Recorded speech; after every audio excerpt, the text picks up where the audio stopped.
Is everyone UI in beige and light blue?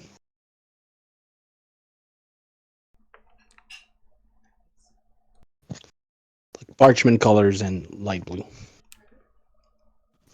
You mean on Yep. Foundry? Yeah, Yep. because on tablet it's difficult to read my sheet. I was wondering if it was just me being on a tablet. No, it's all beigeish, papery kind of thing, parchmenty. The background is not a problem. It's the blue that I'm. All right. So, welcome to session 24 of Masks of the Nyarlathotep. You guys have finished off some things in England, um, gathered some information. Um, all indications are that one of the members, at least one of the members, if not several members of the Carlisle expedition, are actually alive. But the one that kind of caught your interest was Jack Brady, who is referred to in correspondence as a thorn in the side of whatever this great plan is that Edward Gavigan and others are in the process of enacting. Realizing that he's probably living on borrowed time, you guys have made your way, or are in the process of making your way, to Shanghai from England. You've got a couple of clues to follow up. There's a matchbook that you found with Elias's belongings back in New York for a bar called the Stumbling Tiger. And you have found a bunch of paperwork that Gavigan was sending the rebuilt machine parts to someone referred to as Pale Viper, care of Ho Fang Imports and Exports in Shanghai.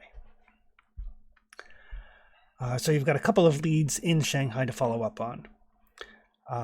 Along the way, your friend Bill has been involuntarily committed to an asylum, raving about how the end is coming, something is coming for him.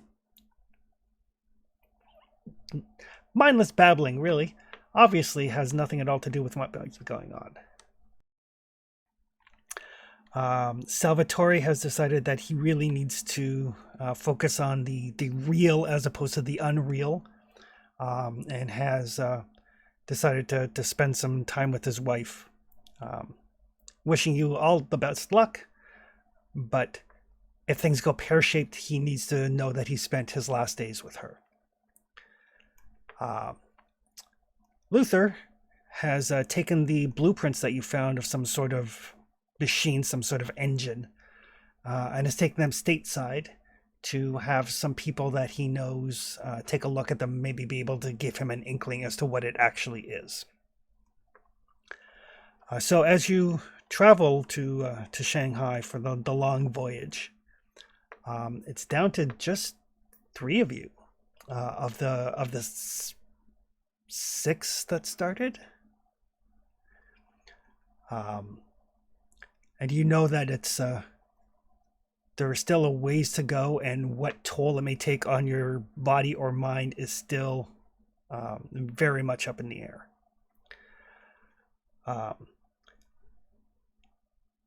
I'm assuming that you have made travel arrangements through the lawyer, through Ramsey. So he will arrange to have a one of Elias's friends in the area meet you at the Astor House Hotel on Wangpu Road. The gentleman's name is Miles. He's a big game hunter. Knows his way primarily around Africa, but he's a good folk to have in your corner just in case. And he has some experience, not to the same depths that you guys do, but like the rest of you, Miles has seen some shit.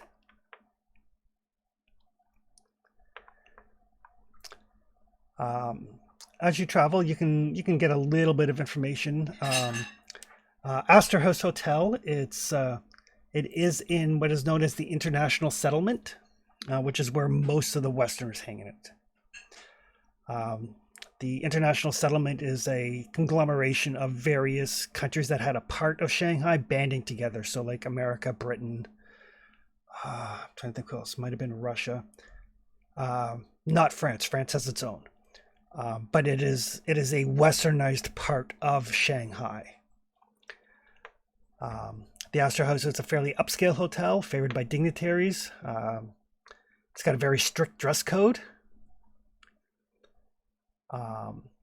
They have weekly tea dances, famous for their use of whiskey rather than tea. And that is where Ramsey will make arrangements for you. After that, though, if you guys want to change hotels or whatever, you're on your own. He's just making the best arrangements he can.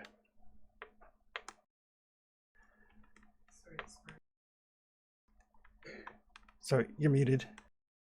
Yep. Sorry, this part of Shanghai was called what? It is called the International, specifically the International Settlement.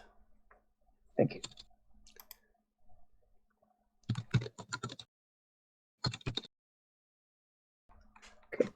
A super important thing about Shanghai, you guys can give me law rolls.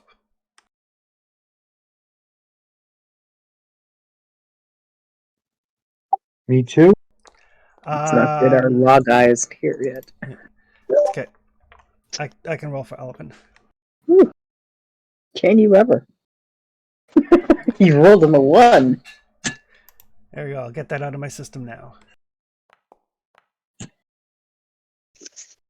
All right. So an interesting thing about Shanghai is Westerners are generally, like, if you break the law in Shanghai, then you will be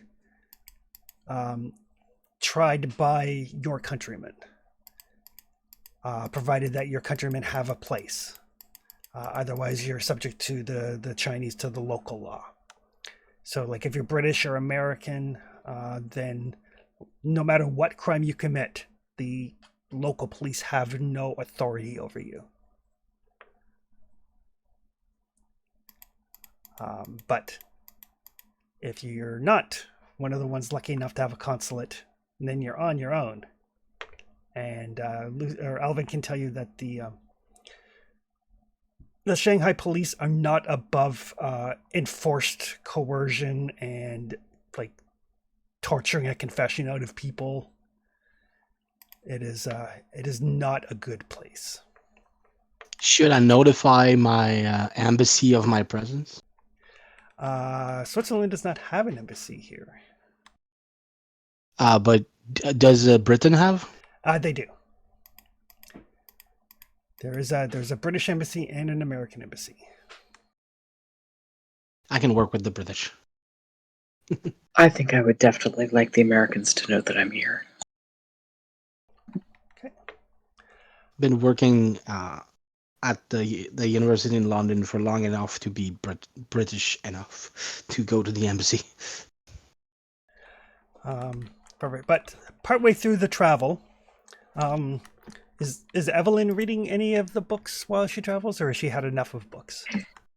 No, Evelyn's kind of more curious than smart, I think. No, she's gonna try to read something. All right.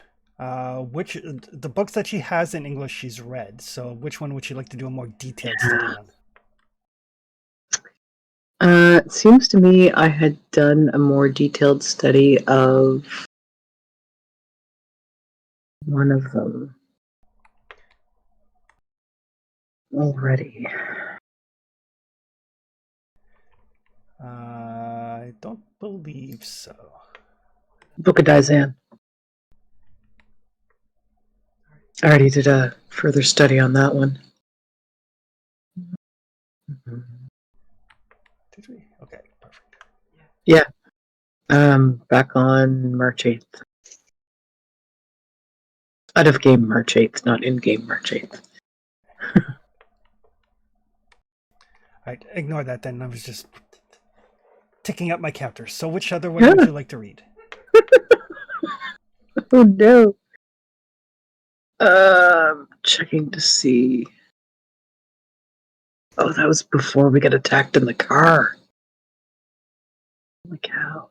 That's a while ago. Um,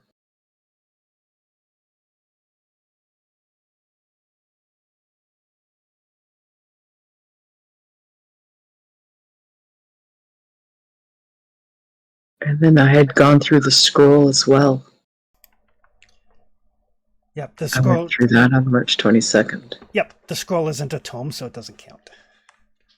Oh, that's good. Africa's Dark Secrets. I reread that one on the March 29th game. Yep, but I don't think you've done a detailed study of it. I learned a spell out of it.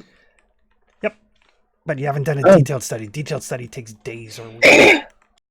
Okay. I'll just make sure in my next notes that I didn't.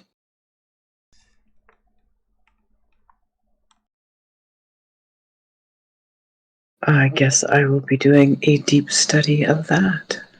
Of Africa's Dark Secrets? Apparently. This can't be good. That's the one that taught us about raising the dead.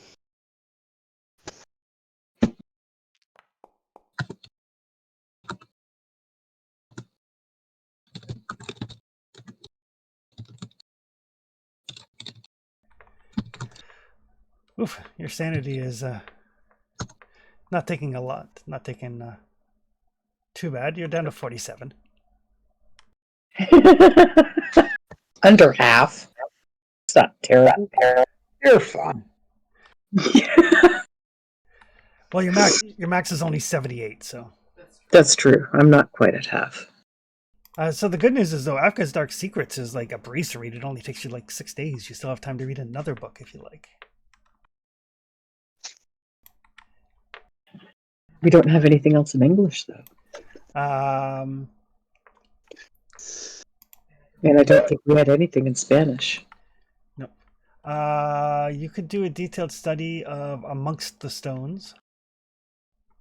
Sure. Oh wait, Why not? no. Apparently you have read that one. Oh, never mind. Oh, sorry, it has nothing further to teach you. Yeah, Evelyn's been like fairly deep into the books that she has the language for. So Was there's just the narcotic manuscripts. I guess I'm going through those. was Life as a God in English? It is. Yes, I read that one on the way to England. Oh, okay. Yeah, it was not a pleasant experience. And these are called the what? The narcotic? Yeah. N-E... PN And A. Oh. P-N what? AK And Yeah, OTIC. manuscripts? Yep. Okay.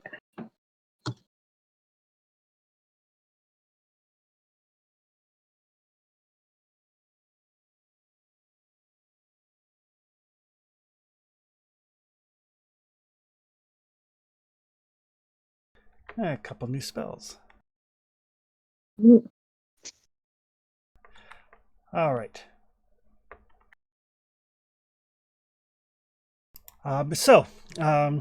It does take you, both you and the professor spend most of your time locked away in your cabin and poring over these books, trying to gather information. Some truly disturbing things. Not a whole lot related to Nyarlathotep or the Crawling Chaos, but it starts to delve deeper into the overall mythology of various creatures and gods, all of whom it seems like their leader, for lack of a better term, or one of their chief deities, or the chief deity of this proto religion, is a being called Azathoth, who is both blind and insane, and lives at the center of the universe, apparently. But yeah, it's deeply, deeply disturbing. And then one day, Evelyn, you notice that Professor Carter is not around. And when you do finally track him down, he is basically locked himself in a like out of the way stateroom, a room that's not being used. And he is basically like whittled his fingernails down to just bloody stumps, just a scratching what appears to be some sort of gibberish into the walls of this stateroom. Oh dear.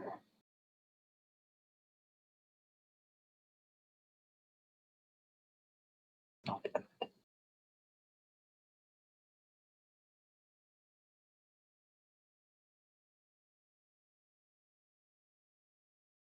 Dr. Carter,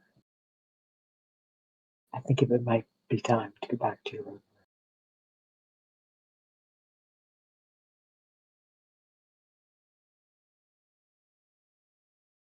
And she will gently try to approach him. Very carefully. I assume I am not in control right now. No, you are. You don't remember what's happened over the last, several hours. But as you hear Evelyn's voice, it kind of cuts through the fog.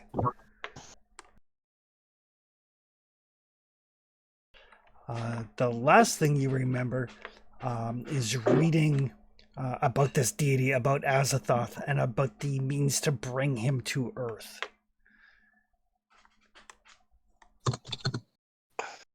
Dr. Carter's gonna stop, look at his hands. Oh, this is mightily improper. I'm sorry about this. You might be right. I think maybe that's enough reading for today. And tomorrow. And maybe the rest of the trip. Have you seen any rags around? I think it would be irresponsible on my part to leave those writings on the walls.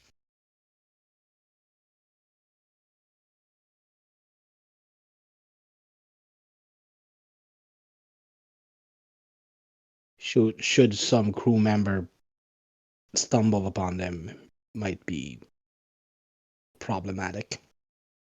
Mm-hmm.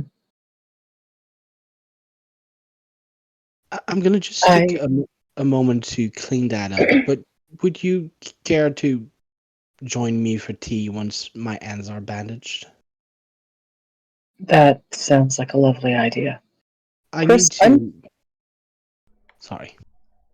Sorry, Evelyn is going to try to puzzle out what he's been writing on the walls.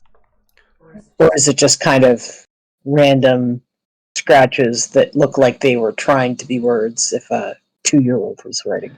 Make a Cthulhu Mythos roll.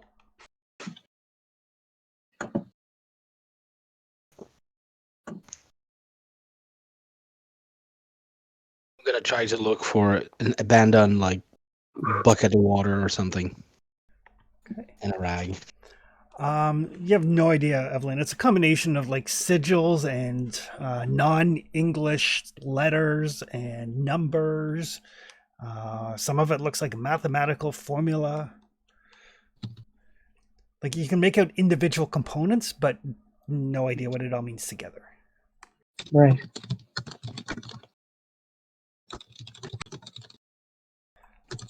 I need to take a break, have a cup of tea, and talk about pleasant things for a while, I think. I think that would be a fine idea. And she'll help him clean off the walls. All right. Perfect. The rest of your journey is uneventful. Calm and quiet. Periodically, without realizing it, both of you find yourselves kind of coming to as you're like reading through one of the books. But nothing overly disturbing beyond that. I try for the rest of the travel to set up each other a reading nook so we can do our research close by. So if one of us just goes blank and goes do something, we can like spot it. Perfect. Like not close enough to read over each other's shoulders, but just spot the other In one. the same room. Yeah. Okay. And finally, on Friday, April the 3rd, you arrive in Shanghai. It is surprisingly warm for early April. Temperature is probably, in the mid-teens Celsius. The docks are busy. Like London was crowded, Shanghai is more so. And what really gets you is it's like in How the Grinch Stole Christmas, all of the noise. Like there is shouting and the sound of bicycle bells and horns and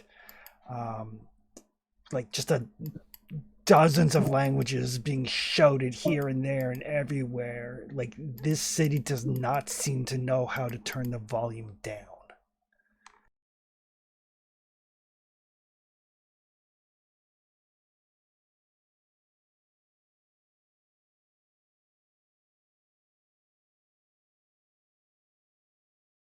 Oh, I hope our rooms are above this din.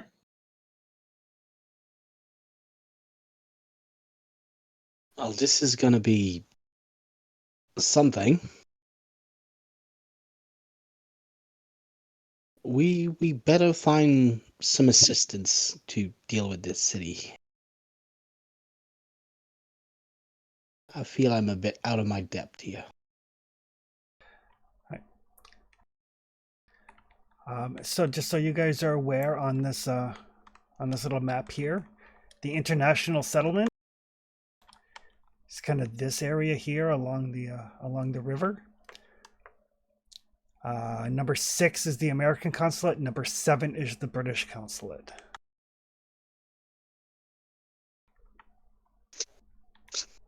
We should definitely stop at those. Yeah, notify them of our presence here. Should they be able to help us, as Alvin said. You need the American embassy, I assume? Yes. Yes, I do. I assume Alvin will need the same. Yes, it was Bill that was from Canada. Right. I suggest we make a little stop at both of those places, and then maybe we can ask at the embassy for direction to our hotel, and from there we can try to find local assistance.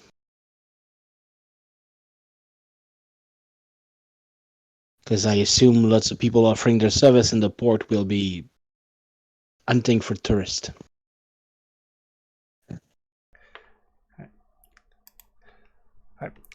So as you kind of make your way with your luggage and everything through the cracked throngs, as you start to get into the international settlement area, it looks a lot more westernized, perhaps than what you were expecting. The streets are a little bit wider. The buildings have more of a western flair to them. Very few actual native Chinese people in the international area.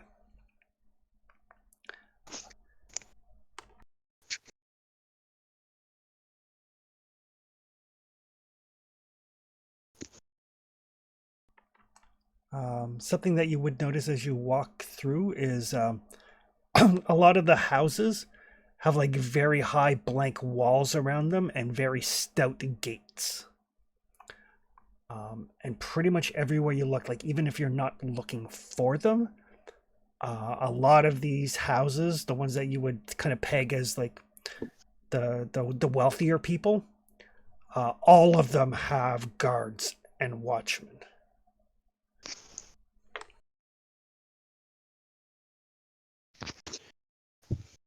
The building have guards? Yes, just about every, like, it's not just businesses, like private homes have guards. Oh, okay.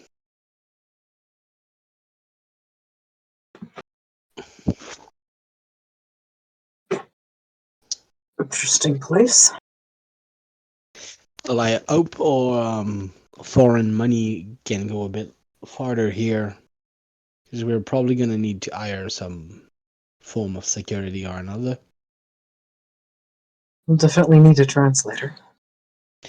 Yes, and someone to be our intermediate to do business.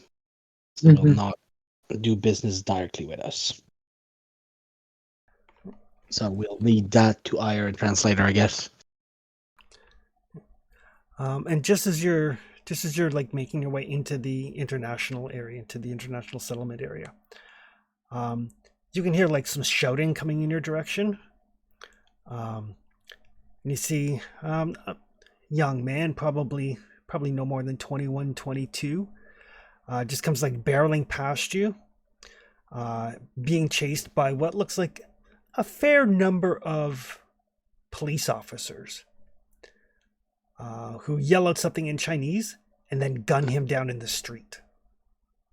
Oh, Was he Chinese? Yes. Oh. ah.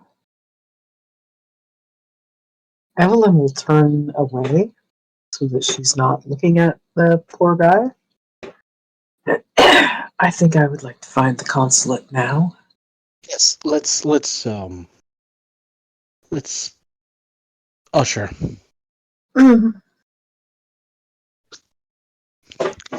I'll move us away from the scene and try to get to the American consulate as fast as possible. Okay.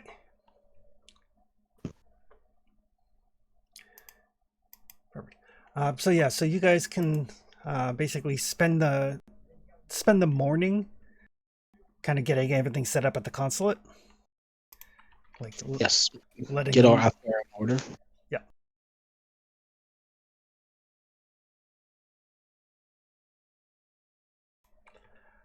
Right. And by the time afternoon is done, you've gotten everything straightened around that you need to straighten around. You are allowed to carry weapons as long as there's a permit that you have on you at all times. You guys have enough money, or can get access to enough money from Ramsey to cover whatever expenses you may need. That's not a big problem. And then you can finally make your way to the Astor House Hotel.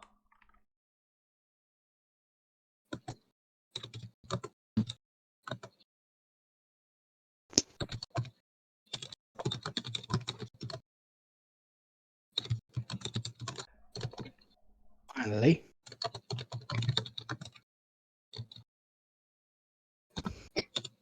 Yes. Let's get our luggage to our room and try to see if we can find the man or a lawyer said would be here.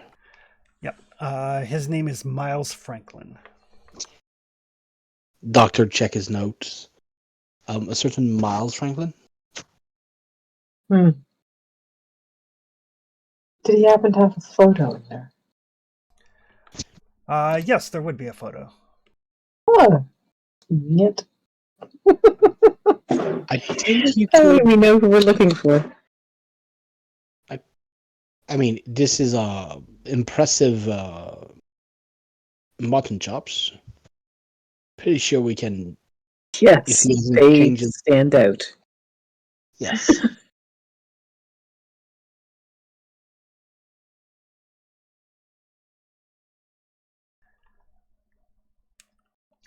So yes, the Astor House Hotel. It is very close to the American consulate. Has a bit of a nautical theme going on. You do notice that the native Chinese people aren't really allowed past the foyer. There's a very clear kind of like racism, classism dichotomy between the international settlement and Shanghai itself.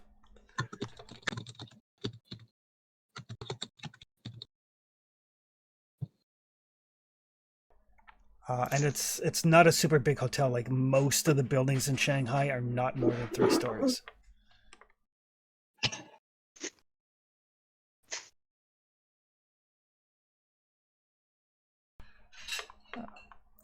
But let's say you guys can get settled. Bellhop takes your luggage to your rooms, and you can.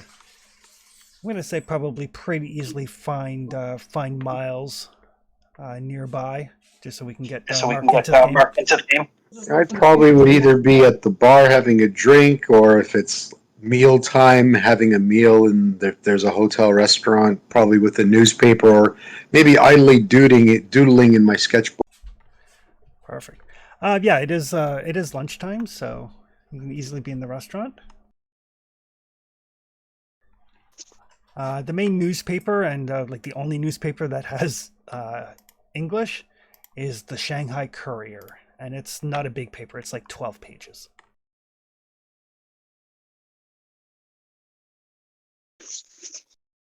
Well, so much for gathering information from the paper. Yeah, it is an English-Chinese dual-language daily newspaper.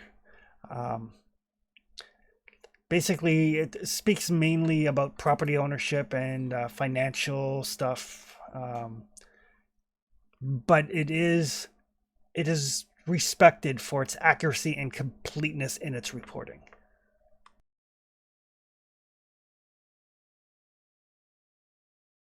So it's basically it's a newspaper that's the information that's in it is well researched, well vetted, but it's not filled with a bunch of bloat. Is it only finance, or do we have like local news? There's some local news. Basically the sort of thing that like property owners would be interested in. Not like there's no like entertainment section or anything of that nature.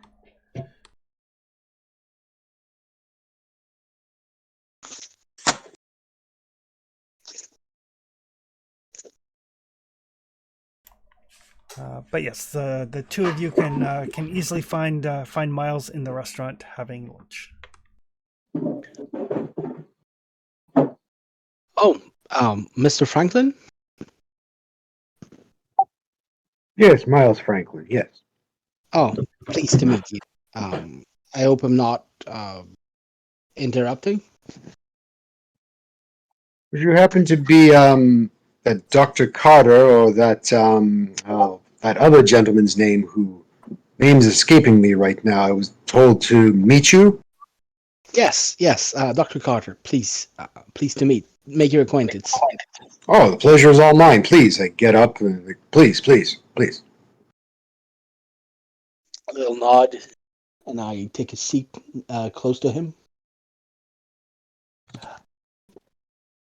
I am quite happy to make your acquaintance. We could use the help right now. Yes, as I recall, Dr. Carlyle, his lawyer said that you might need some assistance in some matters. Yes. Well, I don't know how much our lawyer disclosed of the situation, but I know you knew our mutual friend. Yes, I worked with him for a time in Africa. Yes. The way it's been explained to me is you've had certain encounters that I have also had at different times over the past 10 years or so. Somebody who knows of all this someone we won't have to break the truth to would be an asset right now. Of course. While my knowledge in terms of actual book learning on such things is small, I assure you that I have had more than one unpleasant encounter, shall we say, in this realm. Uh, the fact that I won't have to break it to you is a great uh, wave of reassurance for me. Perhaps when we're in private, I could share some things with you to assure you that you won't have to break anything to me in that regard. Well, I'll have if you don't mind, I'll have a lunch too, and then we can ensconce to a private room, and we can discuss of our next course of action. I would avoid doing this in such a place. Well, I have secured a room for myself here, and your food is quite good, so why don't we enjoy a fine lunch, get to know each other, and then we can get down to business, as it were. Yes, sounds perfect. Dr. Carter is gonna raise his hand and try to order some food too. All right. And what is Evelyn up to? Oh, Evelyn is sticking with Dr. Carter. She is definitely not interested in being on her own here after seeing that little display in the streets. Oh, just so you two know what he kind of looks like besides that photo, um, Miles is muscular, but more of like a stocky muscular. His face is really worn and weathered, suggesting he's lived a hard life, whether that's through illness, perhaps substances of some kind, or just like a hard life. So he doesn't look particularly old, but he looks like he's lived a very hard life. And he has sort of a tired expression on his face, seeming. I think that's how we recognize each other. We all have our bags under our eyes. Evidence of no sleep. The I've slept, but I've seen things. Kind of bags under your eye. I slept, but it was all nightmares. Exactly. Like Also, if being you tired pay is just attention to part of his the hands, business. it looks like his hands have got like multiple like scars, as if I don't know, bite marks, scratches, that kind of thing.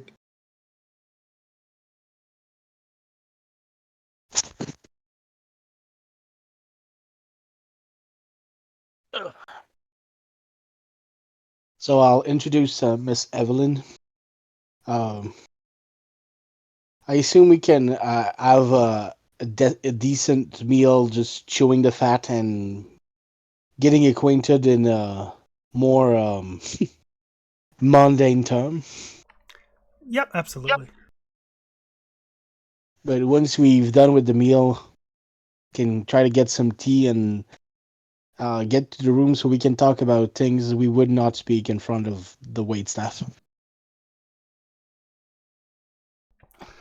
Perfect. Yep, they have tea or they have tea, which is whiskey. I suggest we get both, just in Splendid. case.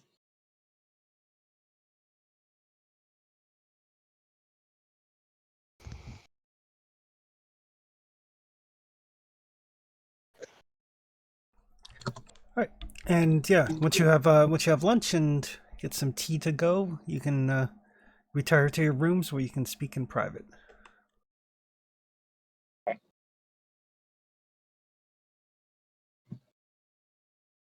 Well, I know you've worked with Elias, and from what I heard, you have also encountered the nastiness in the world.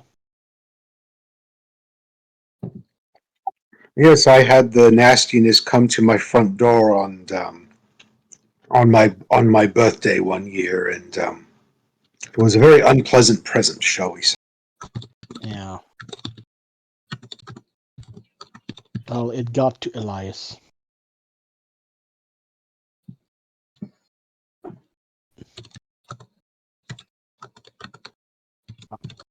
I don't know if you were fully informed, but we were in town as it happened, and we had to put him in the ground.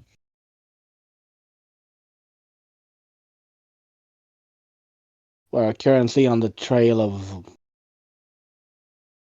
whoever was responsible for this, and at the same time trying to finish his work at understanding and dismantling the operation that got to him.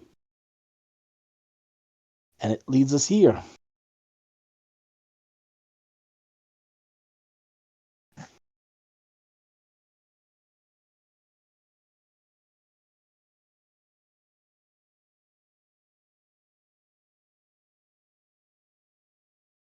We will need to make some preparation, find translators and people willing to be our commercial go-between. I don't know how deeply rooted are the cult in this town, but we will need to take precaution. So what made you decide you wanted to come here? Um, Looking for someone. yes. One of the cult we dismantled, uh, they were in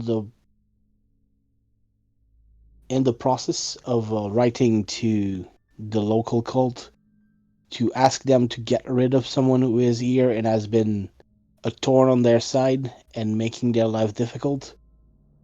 And from all account that we have is supposed to be dead, but those account from what we know are probably false, since it's not the same. He's part of the group of people who should be dead but are not.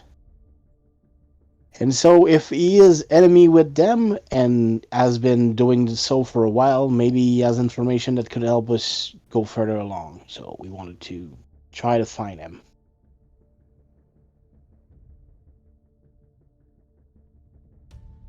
I don't know if you heard about the Carlisle expedition. I'm sorry, can you repeat that? I don't know if you heard about the Carlisle expedition. Chris, did we decide if I was actually part of that expedition in Kenya at any point? Not part of it, but you're well aware of what happened, or what the official story is at any rate. Okay. Um, I know what the newspapers and the authorities put out there for public consumption. Well, they're supposed to have all died in Kenya, but we know that at least 3 of them did survive. One of them is working with them and would be in Australia shipping them parts for some ungodly machine. One of them is here and being a thorn in their side, and we are open to try to find him, help him, and maybe he can help us.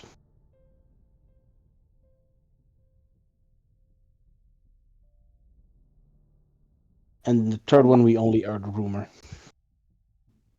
So right now, what is your end game?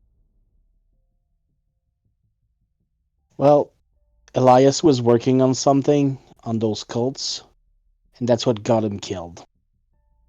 We wanted to find whoever killed him and put an end to their career, but we found out that this was deeper reaching than we expected, and Elias, in his will, asked us to continue his work. So, trying to understand what they're planning to do and putting a stop to it, I think, would be the best way of putting it. We're also doing this in memory of Elias, to avenge him, but I think the world is in danger if we don't stop them.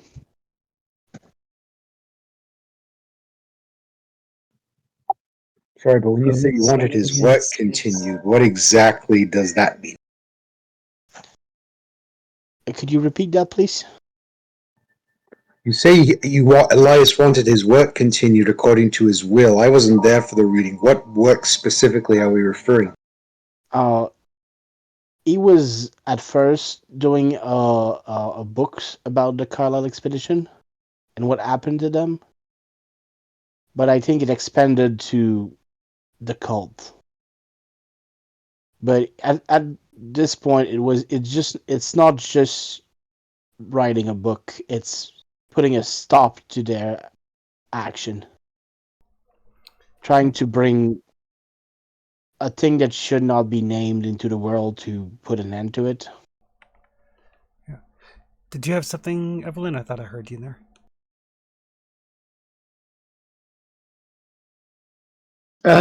No, I'm good. Okay.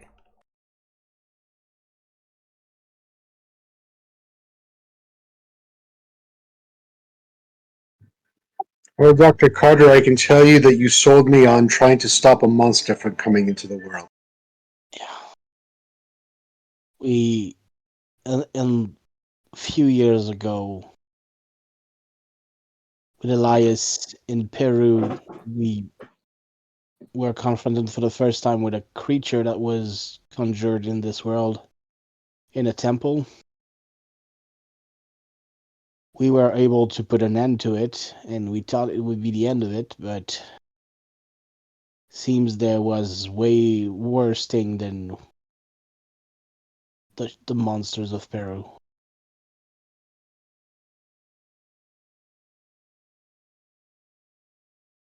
So now we have people to stop from bringing worse thing into the world. And from what we found, it's apparent that a couple of those cults are synchronizing across the world, trying to do some kind of ritual at the same time from all over the world.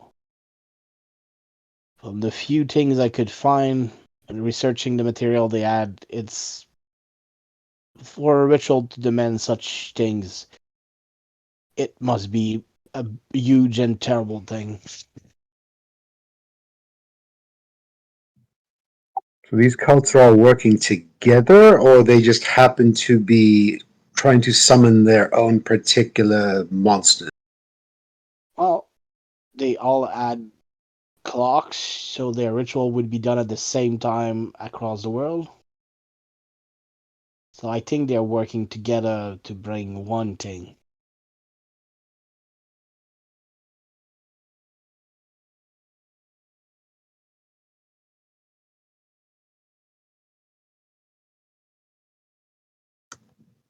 Well, we can't have that now, can we? We'd That also would be terrible. Sorry. no, that's all right. You're quite right. But we're also looking for an individual or two, and they are a bit of a priority. Finding the Pale Viper and Jack Brady.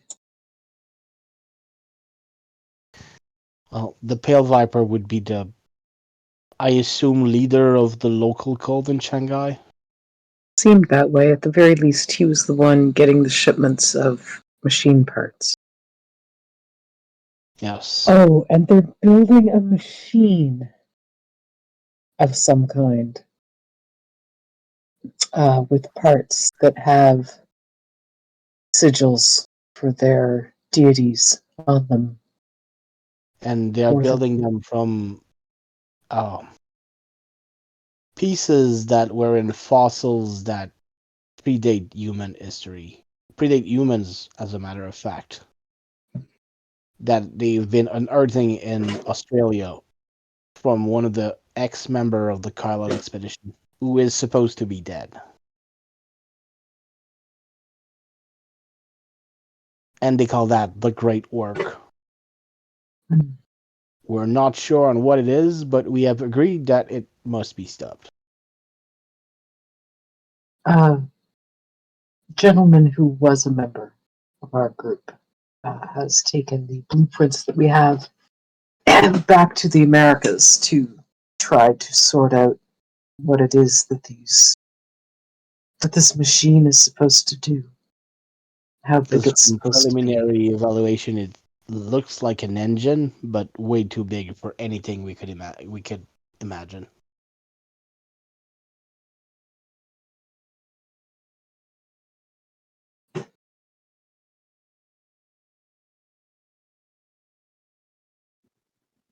So your priority in Shanghai is to find this Mr. Brady and have a conversation with him, and then find this pale viper and subdue and render this viper no longer a threat. Yeah. Disrupt their shipping organization a bit further than we already have. Yes.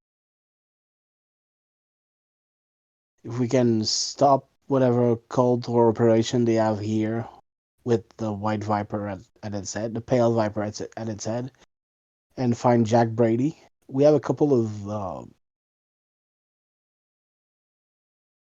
leads around here, but we don't know what they means. Elias had on him a matchbook from a club around here, bar. I'm not sure exactly what it is.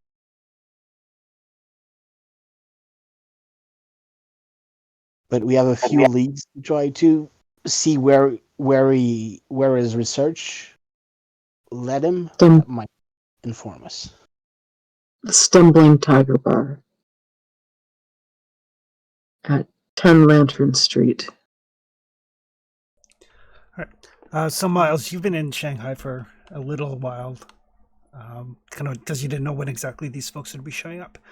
The Stumbling Tiger, it's what's known as a puzzle talk bar, which is a place where information is sold for money.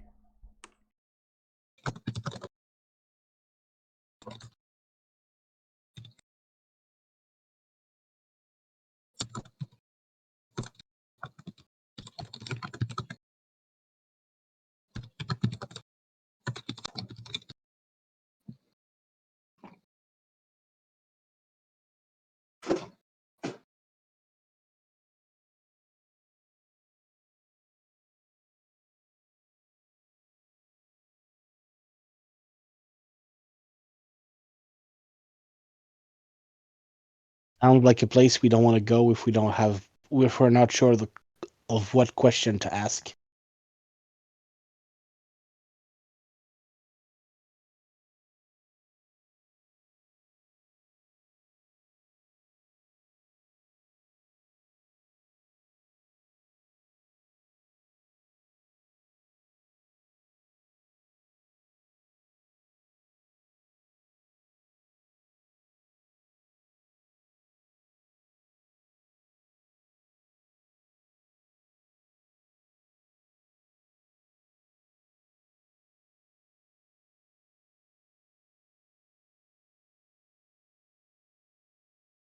We want to find a translator regularly, or do we want to try to ask with the lawyer if he could point us to a trustworthy one?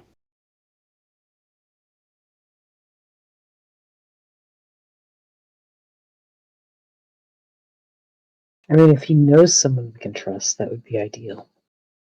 But it would take time to get news back from him, even using a telegram.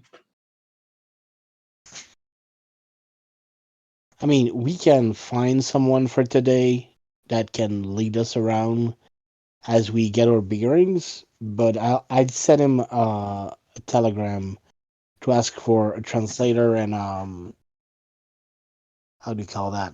Um, the people that do business deal for us.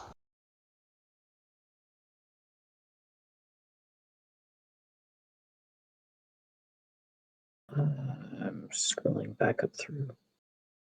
Comprador. Yes.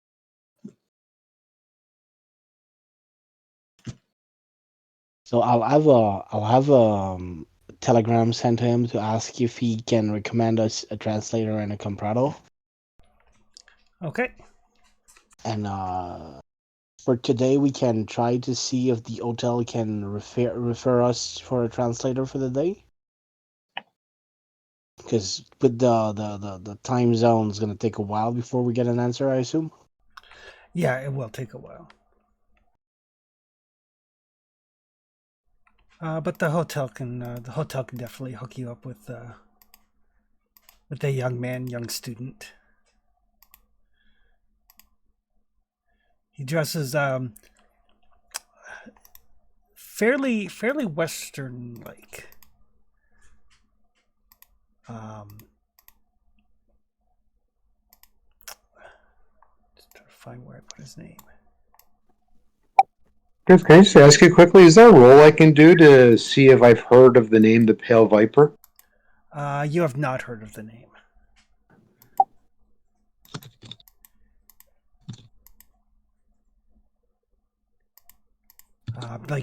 And like it's not just that you haven't heard of the name. Like that's not a name on anybody's lips. Like, and there are a number of people with colorful nicknames here in Shanghai. Um, Shanghai at this point in time is rife with corruption and gang warfare, and everybody has their own private army, and everybody is trying to like get a piece of the pie, as it were. Quite a few of them have like interesting names, usually like a Western translation of their Asian name, that sort of thing. But despite all that, you have never heard the name Pale Viper even in passing, which in and of itself is somewhat suspicious.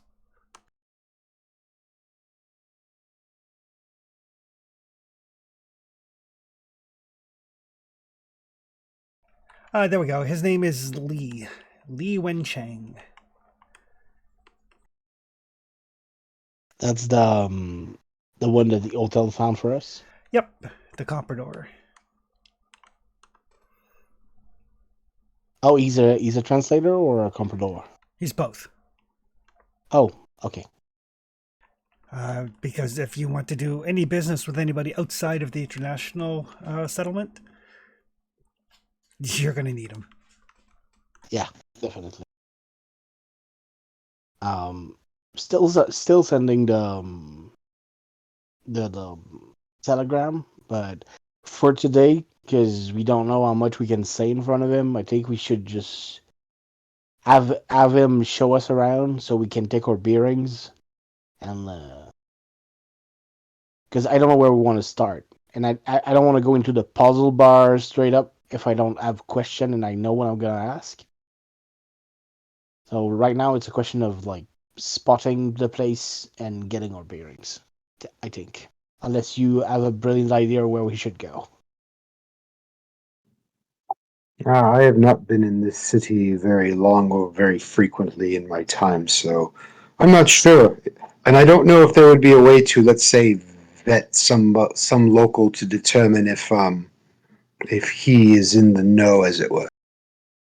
Well, I think you should avoid using the name I've given you to ask around, Mhm. because that's a sure way for them to spot us before we spot them. Are you suggesting we come up with code names for each other? Well, I was referring to the surname of the people we're looking for. But for us, too, that could be useful.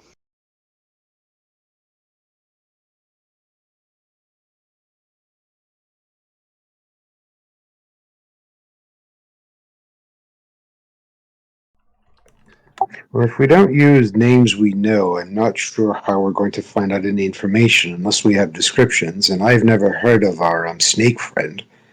I mean, for now,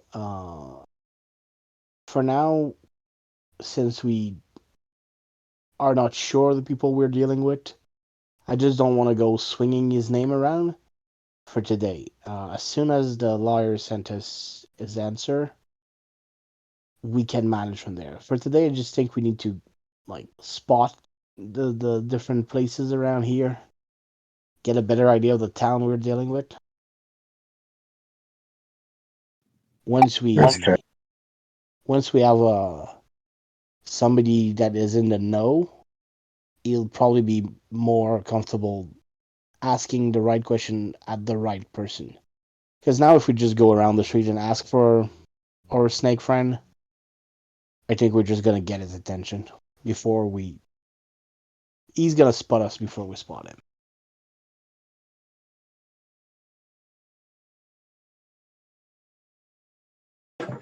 Local newspapers would be good. Something that isn't just the little sheets that we have about who purchased what. Yeah. Well, if the hotel has a translator for us, maybe he can help us sift through that. Or maybe We he has should heard also. about strange happening in the past weeks, the past year at that point. And Hofeng imports exports. But they were the ones getting the shipments from Gavigan. And That we in might theory would be our connection to the Pale Viper. that we may be able to find in the commercial newspaper, Possibly. since it's a business.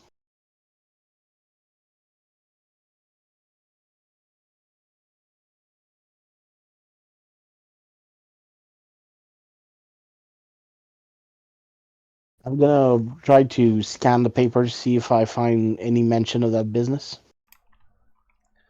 Hofang imports and exports. Yes.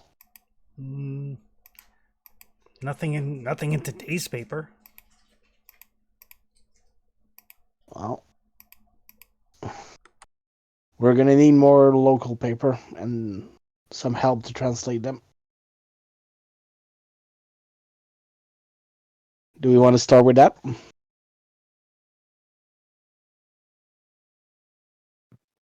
I think that's the best choice.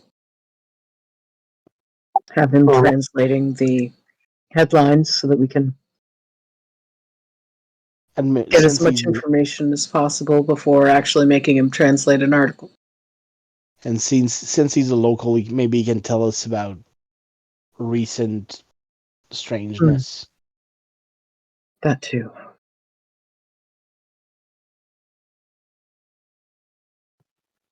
I was going to say that an import-exporting company likely is not going to make the newspapers unless they've done some shady dealings that would be caught by local authorities. So I'm not sure what digging through newspapers for this company would accomplish. Digging to newspaper was not specifically for that company. It just took a chance because it was a business newspaper. But sifting through the paper might inform us of some dealings that are Okay. related to cults. Are we talking about the Shanghai Courier? Sorry? Are we talking about the Shanghai Courier? I hold up the local newspaper I was reading over lunch while they're waiting for them. And this issue seems kind of cut and dry. We need more of the local language paper. Because when we were in London, we found about a bunch of murder happening through the years of people of Egyptian descent that led us to some part of the cult. That's the kind of strangeness we're looking for.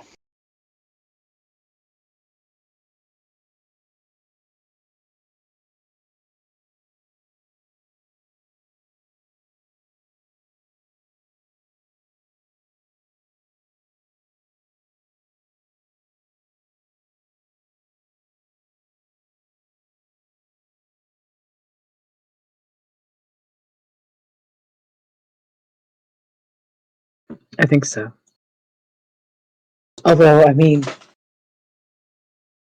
if they're gunning people down in the streets, maybe nothing like that will make the news here. Yeah. But it'll at least give us a feeling for the country we're in. Yes. And that alone could be helpful. Yes. And from what we know of the people we're dealing with, I don't think we should go just knock on the door of the import company. Yeah, I would rather not walk in blindly like we did in England. Yeah. Let's Or learn in from our New York. past. Let's learn from our past experience and try to do better this time.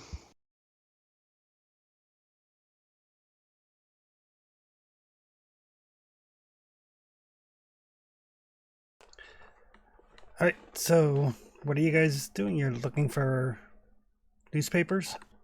Yeah, we're gonna meet with our comprador and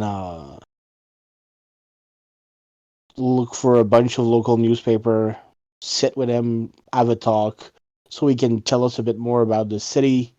We can ask him a bit of question about the different headlines. Yeah, try to get a feel for it. All right. You guys can give me a library use roll. Oh, nice.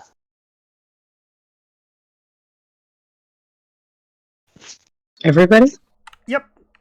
Basically, it's just kind of gauging how long it takes you to go through newspapers.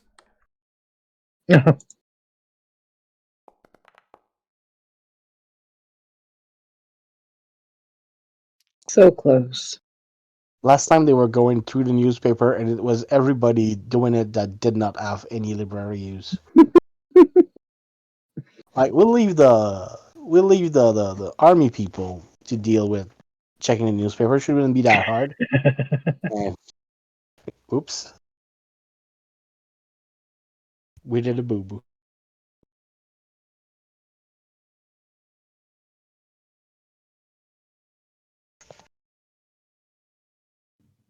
It looks like I made mine. Oh, by the way, Chris, you said I was going to start with some Cthulhu mythos, and it's still showing as 0. Oh, yeah, we can give you some there.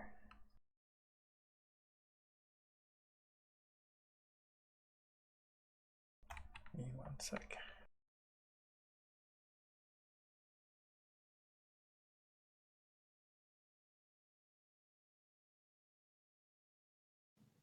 I think you said 15. Yep.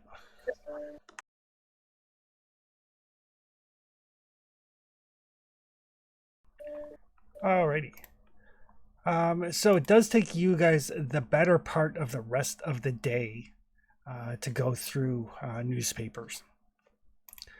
The whole time, like as you're going around different places, because you can get back issues at the public library in the international settlement. Various businesses have their own libraries, educational institutions, so on and so forth. Lee will let you know that currently Shanghai is seeing a lot of political instability. The political situation in China is very tense, and it's showing up here in Shanghai. More and more people of means are hiring private militias. Corruption is rampant.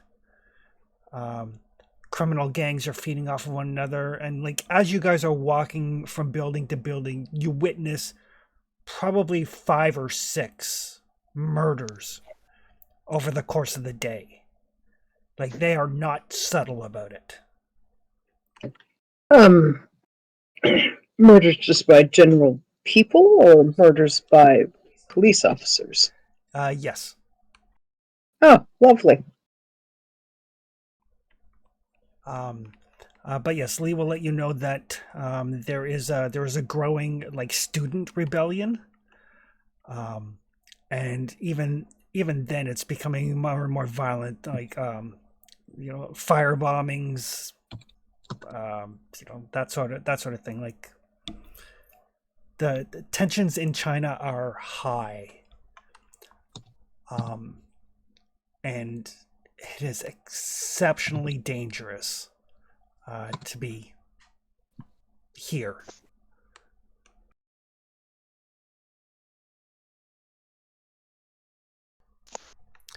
When did this start? She'll ask their she will Li Wingchang. How long ago this unrest began? It's fairly recently, but it's been growing. Fairly recent being the past 3 days, or the past 3 months, or the past 3 years? China has always kind of gone up and down. There was an uprising back in like 1911. So that was only like a decade and a half ago. They're just kind of coming out of, the national revolution in like 1918. There was China disintegrated into like a bunch of warlords in like 1911. Basically because of the opium trade. At this point in time, China is in a state of near constant upheaval. So this is really just the latest in a line of rebellions. Historically, it kind of reaches a peak between 1925 and 1927.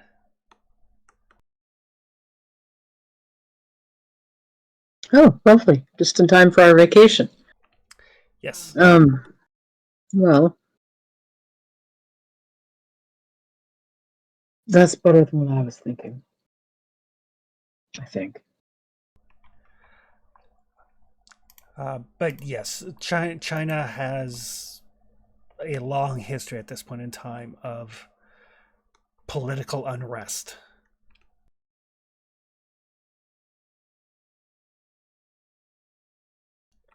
But since you're what specifically were you looking for in the newspapers? You're looking for anything that might be like strange? Strange, or could be a tie-in for something cultish.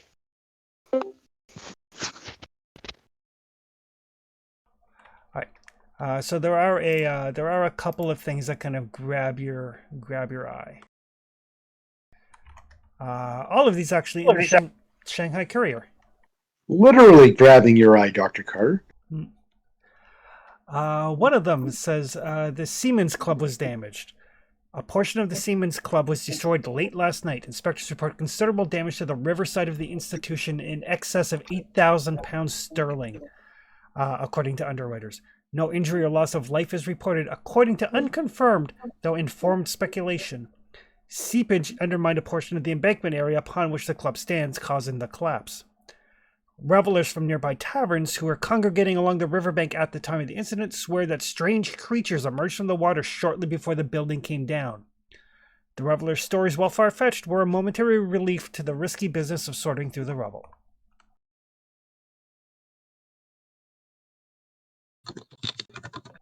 And I'll drop all of these into the hand suits in a second.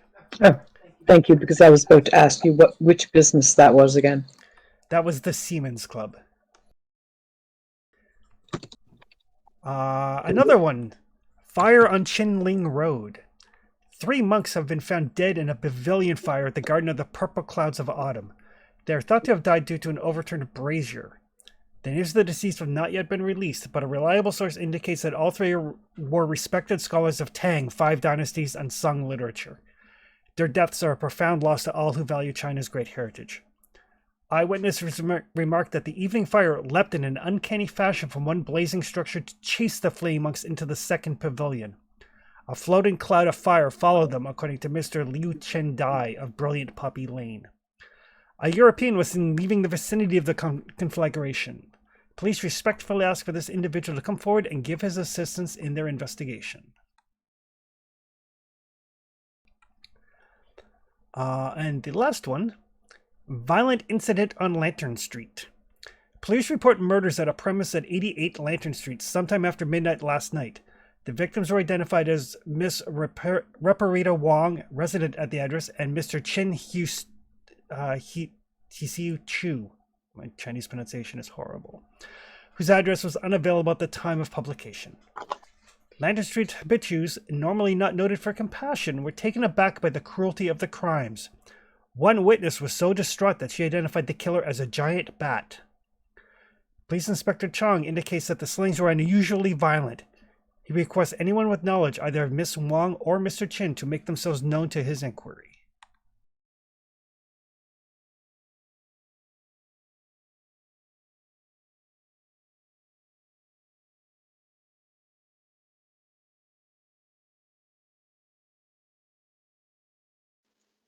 Guys, I totally want to apologize for my lateness. And I'm like an hour and a half late, 2 hours late. I'm so sorry. No worries. I didn't even hear you sneak in. I didn't want to interrupt the monologues and the questions that were being asked. No, but it usually like chirps at least, but yeah. All right. So those should be in Foundry under Journal, under China handouts. You should have those.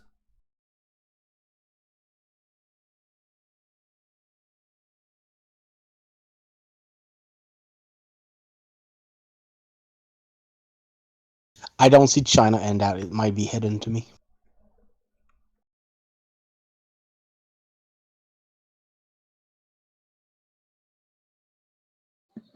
We'll It's just under assume Alvin was seasick. It's under discovered handouts, if it helps.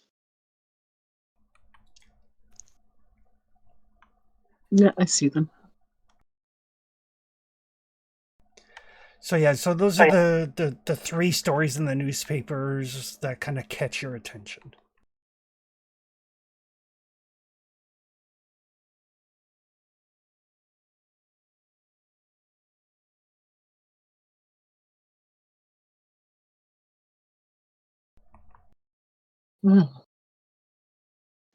So the bat one sounds terrifying. Hmm. And it might be just me being paranoid, but if they talk about a foreigner leaving a place that was set on fire full of people with ancient knowledge, does that sound ring a bell to anybody else, or am I getting paranoid? Well, we're looking for a foreigner, right? As well. Yeah, We know it wasn't us. That is probably getting in the way of people with ancient, terrible knowledge. So I don't know about those monks, but they might know things they should not.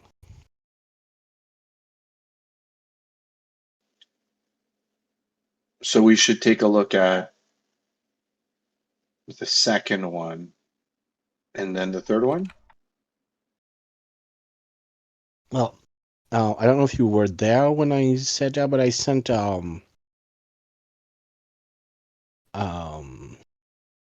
telegram to the lawyer so we could find someone that can be your business intermediate that Elias knew and trusted, because we're probably gonna go into places with terrible and strange things.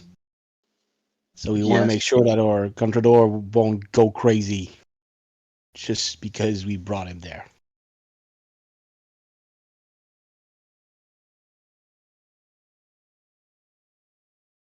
Because we need to find...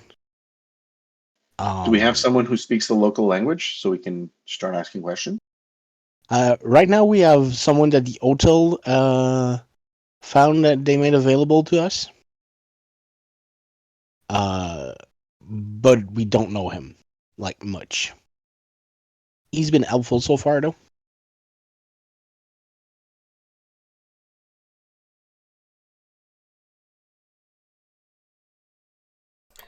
He even has a picture.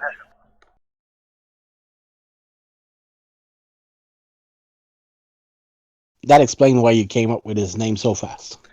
Right.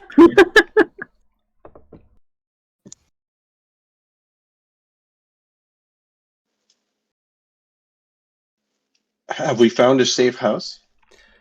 You're in a hotel currently. There are armed guards in front of most building. We've witnessed 4 murders since we got here. A couple of them by the police. Trying to arrest someone and just at some point shooting him because he was fleeing.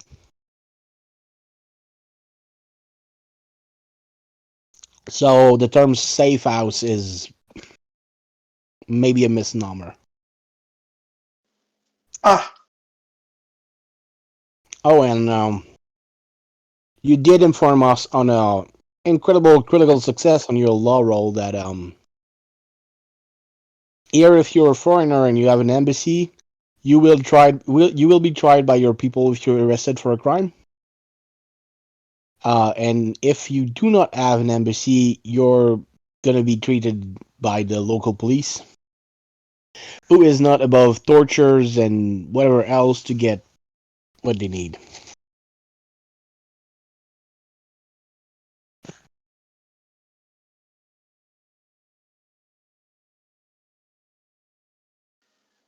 have we made any decisions on what's next?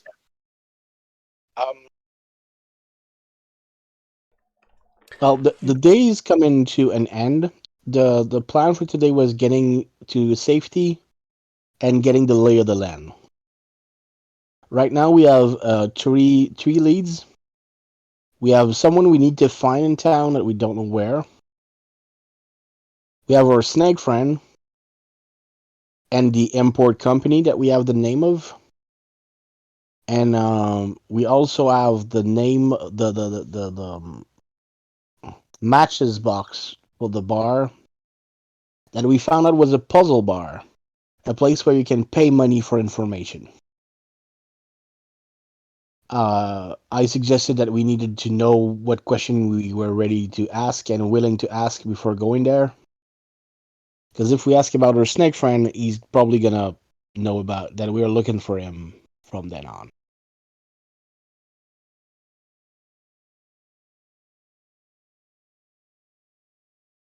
So the day is coming to a close. We don't know exactly what we're going tomorrow, but we have so far gotten this. Right. So as the day comes to a close, it gets slightly quieter. Not by much. Shanghai is a very loud city, 24/7.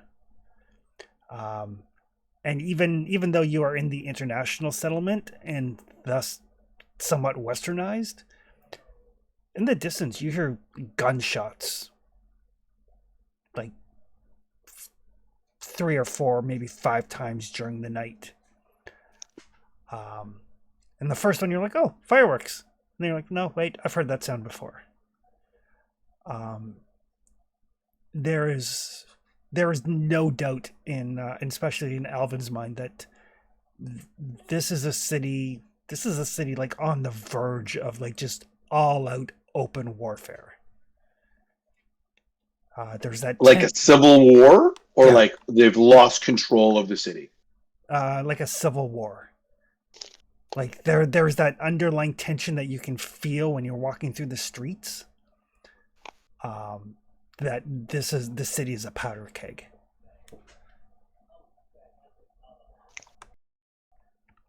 It's no wonder like everybody who has the means has their own private militia. Yeah, I'm not above hiring guards if we can find some trustworthy ones. And also, you can carry your weapon with you if you have your permits, which we bought at the embassy. Yes, you guys spent the morning of the first day getting everything squared away at the embassy.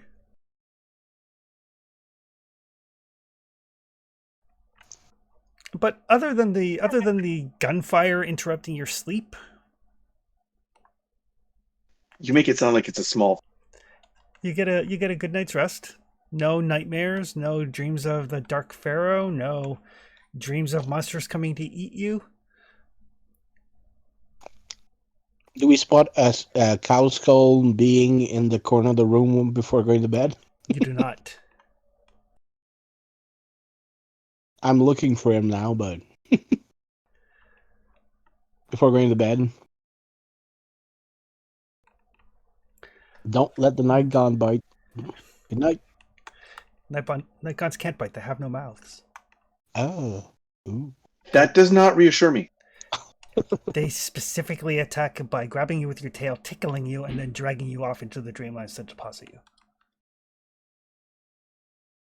Whether that's better or not is up to you. But Saturday morning rolls around. Everybody is still alive and sane. An important distinction. Okay.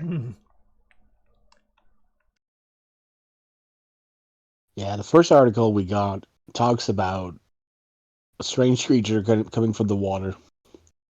So they might all be cues to stuff we're looking for. And in case the dates matter, the first one, the club that was damaged, was 6 weeks ago. The fire was 4 weeks ago. And the violent murder with the bat creature was 2 days ago.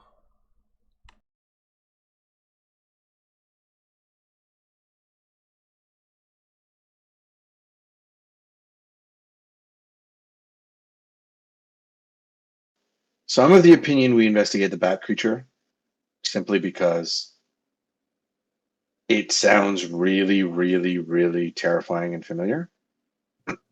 It is Not to But I'm mention open it's to more. suggestions.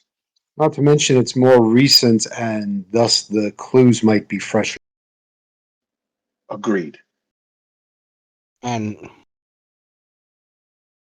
I think we want to mess around a bit with the city to try to get the dirt to rise a bit. Because if we just start asking about our snake friend, we're going to get in trouble fast. And if we're helpful, people might be willing to help us. There's something just recently, right? And if it's tangentially linked to our problem, we'll find details. But we should try to spot also where the import company is.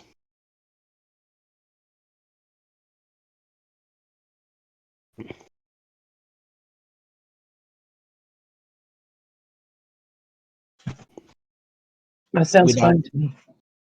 without arousing too many suspicion. Hmm.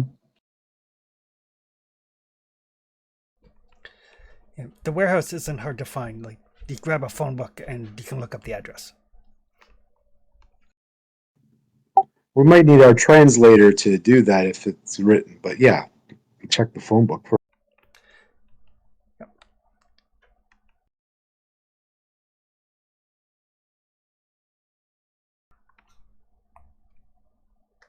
But yes, none of these places are difficult to find. So, where would you like to go after breakfast?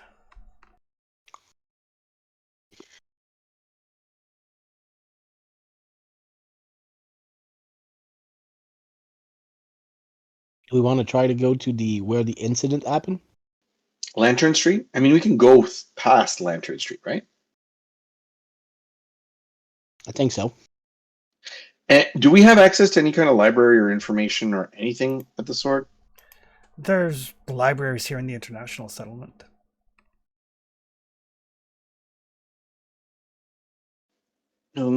I suggest we go by Lantern Street because these are all residences. All this stuff happened at residences, right? It wasn't the business or anything like that, right?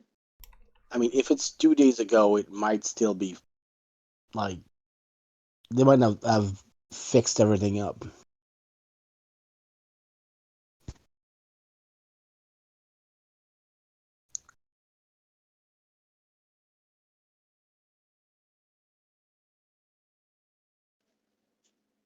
Are we going to Lantern Street? Yep. Chris, that's our location. We're going to Yes. Lantern Street. We're going to take a look and see what's going on there. As far as the article says, these are residences, so we might not necessarily have a good reason to be able to stay, but we're at least going to go by. What is the transportation here? Are there cars here too, or is it only pedestrians and horses and stuff? Pedestrians and rickshaw mainly. Do rickshaws carry the 4 people that we are? 2 rickshaws will. How do you feel like we want to travel, guys? I And mean, lady. Since we don't know where it is, we could rickshaw close by. I mean, I'm assuming they know, right? It's like a taxi or rickshaw. I'm assuming. You just tell It's them, and they say, Yep. it's a men pulled taxi, also known as a puss puss. "Yeah, no, never been in a rickshaw before, so I assume that they know the city well. And if we say Lantern Street, they will know where we're going. Absolutely. How do we split up?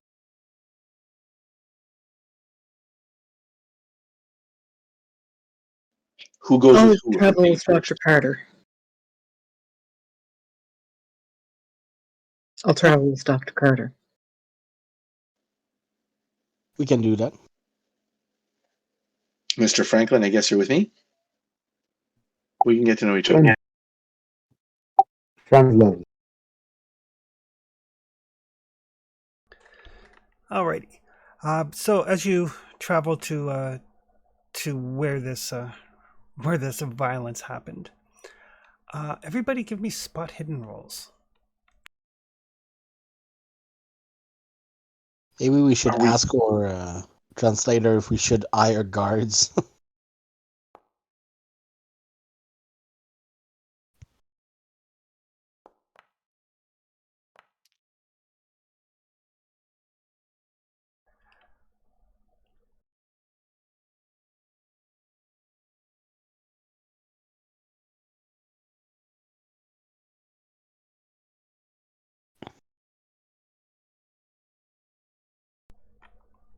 Do you need me to do the Are spot we? hidden for you, Yorick? I'm reloading, but yeah, if you could prompt it, that'd be great. All right. So as you guys travel down Lantern Street, and everybody's kind of taking in the sights. I mean, it's busy, it's loud, it's crowded, but it is exotic. For those of you who have never traveled outside of like America or Europe, it is amazingly different. But Alvin, you're kind of used to keeping your eyes open just in case, and you do notice as you're kind of getting to the place where the violence happened at 88 Lantern Street. It is just down the road from a bar with like a kind of drunken tiger tripping over things motif. It's just down the street from the Stumbling Tiger bar. And the Stumbling Tiger bar means something to us, or is it just something that I It's That's the it's one with that the we matches, came right? to look for. Yep. that's the puzzle bar that we had the matchbook for.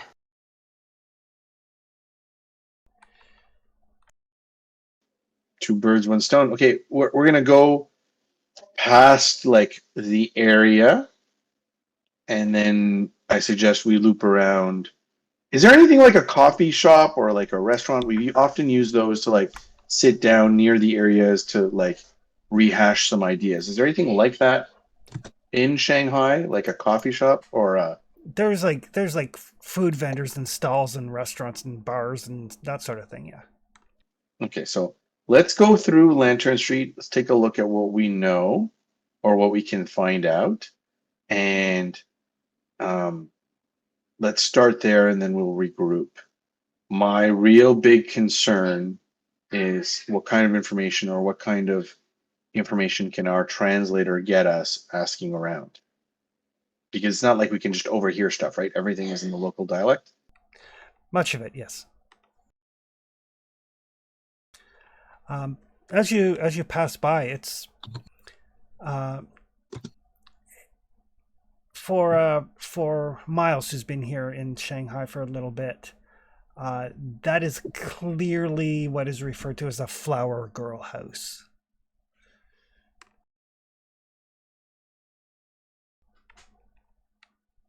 It is Sorry, very clearly a brothel. the address where the deaths occurred, or the Yep. Stumbling Tiger? Stumbling That's what I Stumbling Tiger is very It's obviously the a bar. info place. Yep. But yes, this place where this violence happened, where this murder happened, is very clearly a brothel.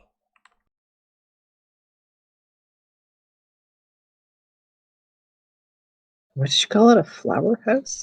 It's called a Flower Girl House. Ah, I mean, specifically, flower girls are not necessarily prostitutes, but they are people who provide companionship. gotcha.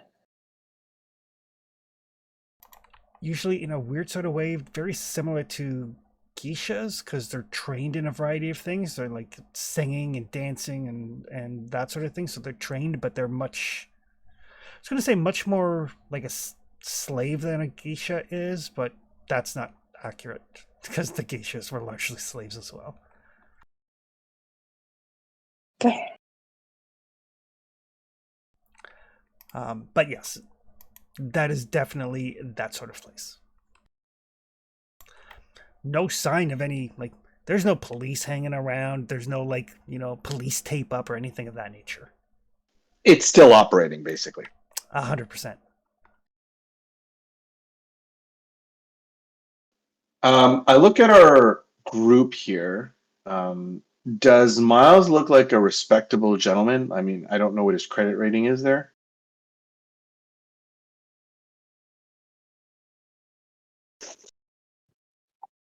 Miles looks pretty much like he does in the token, if you see my token, other than he looks like he is maybe his late 30s, early 40s, but he looks like he's lived a very hard life. He's got like very sharp lines, maybe early wrinkles, suggesting he's had a hard life, whether that's due to substance abuse, trauma, something. Take your guess. Make your guess. That's fair. What I'm trying to look at is if or we have someone go in there and say, "Hey, I don't know if I want to, take part in what you have to offer. I heard something bad happen," and poke some and ask some questions about what happened, under the guise of, "I don't know if I want to spend my money here." Who looks like they have money to spend that these people would try to like actually answer to? Basically, I'm asking who has the best credit rating. So when they look at you, do they see money? My credit rating is 50. Dr. Carter? My credit rating was like 74. Dr. Carter has the highest credit rating, but it's been long established she's not really good at talking to people under stress. Very true. It is. It breaks as soon as I'm stressed. It breaks. So I'm gonna refer to Miles. Mr. Franklin, can I ask you to do something that you would probably normally not do?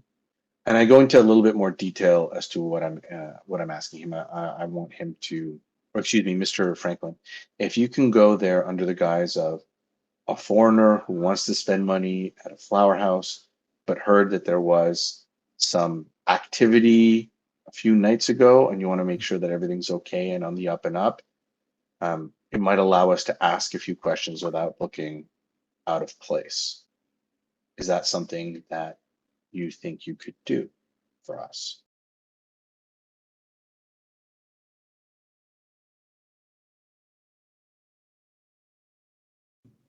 If I'm being perfectly honest, I'm not that charming. I'm not that good at bluffing people.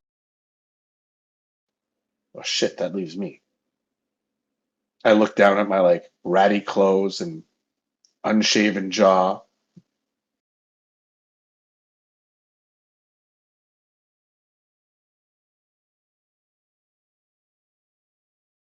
Well, I look at Evelyn have and I'm like, training at least. true. Um, And it wouldn't hurt to have a gun around here from what we've seen so far. and this is not something we can all roll up into. I mean, you don't go to a flower house as a group, I'm assuming, Chris. That's not how that works. Depends on what you want to do and how much money you have. Thanks for that. Like it's not uncommon for like a group of businessmen to like hire 4 or 5 girls for companionship for the evening. right? Go out to some bars, go dancing, so on and so forth. Chris, who can Alvin ask for what is normal? Because all of this stuff is outside of his range of like, Probably our guide, Lee. Yeah, our Comprador. So yes, Lee, who seems to be blushing a bit, discussing flower girls. Poor kid. how old is he? He's like 22-ish. He's a student. Oof. It's like it's the girls offer companionship for lonely people. They'll sit, they'll talk, they'll tell jokes, they'll go dancing, they'll go to dinner. You will want to talk with the auntie. She's the one who is in charge of the house. That's really all there is to it, is my understanding. Have you ever been to one of these before? No, Wait, no.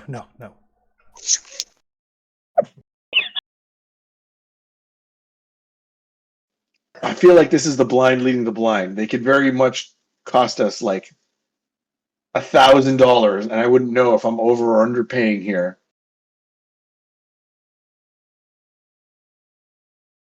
Oh, Does anyone have a better idea than going in and passing ourselves off as someone who would like to purchase some companionship but wants some reassurances as to what happened a few days ago? no, I mean- that's really the only idea I have too. No, that's a fine idea. I think it's our best bet, What- and if bad come to worse, those people can be hired to just sit and talk. Maybe they could talk about what happened nearby. Mm-hmm. What's the exchange rate like? All right. So here in Shanghai, they actually tend to use Mexican silver dollars. Excuse Sure, me? why not? Mm-hmm. So yes, they tend to use basically the Mexican silver dollar because it is silver. Silver. Yeah. The Chinese dollar is called the yuan, or yuan or won. Yuan. Yuan. There we go. Thank you. In the late 1880s, so Mexican silver dollars are widely accepted for basically $5. Or sorry, $1 is the equivalent of 2 yuan. So 100% more. Yep. Kind of due to the somewhat chaotic nature of China's infrastructure currently, there's both national coins and local, like regional currency. So national currency is accepted anywhere. Regional currency is only valid in the area it comes from. So like if you have Shanghai dollars, they're only usable in Shanghai. They're not usable in like anywhere else. What is happening in this country? Right. Civil unrest. Yeah. China is in the midst of a massive upheaval. Like this is right before one of the big Chinese revolutions happened from 1925 to 1927. This is basically a national central authority has long broken down. Most of the country is like independent warlords and cliques of people who have power because they control the opium trade. There's well in excess of over 100 different factions in Shanghai alone. This is the vibe that Alvin gets. Like this city, like the wrong thing happens and the city is going to go up. Jesus Christ. So basically every city is trying to vie for, okay, how do I survive whatever's about to happen? That's why they have their local currencies, they have the local police forces, their local law enforcement, everything is local because everything that would be considered unifying or federal has broken down. Correct.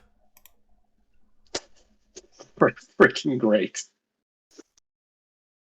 Okay, so I'm going to take Mr. Lee. Mr. Lee, you're going to come with me. We're going to ask some questions. I want to purchase some companionship for the evening, perhaps some entertainment specifically because I just came from a long boat ride and I want to make sure I've heard about this flower house. It's the only place I've heard of because it was in the newspapers.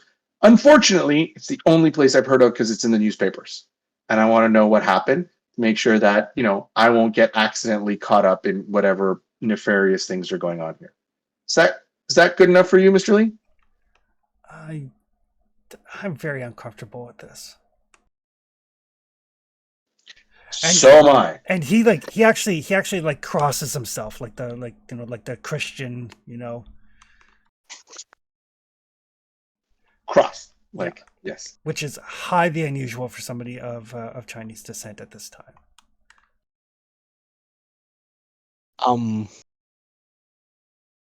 Would Flower Girl be fluent in English to accommodate the foreigner? Probably not. And even then, it would be disrespectful for you to financially handle the transaction with the auntie.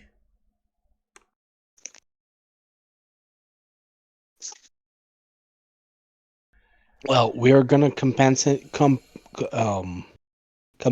you for your work in a bit extra for this inconvenience, but know that we are interested in knowing what happened here and not in partaking, if that makes any sense. Well, I will certainly translate, and I will handle the financial matters for you. That is my job. Chris, Yep. can I use my social skills through him, or is it like it doesn't matter? Like, because he's terrible at lying. No, you can still use yours. He's literally just translating. Okay.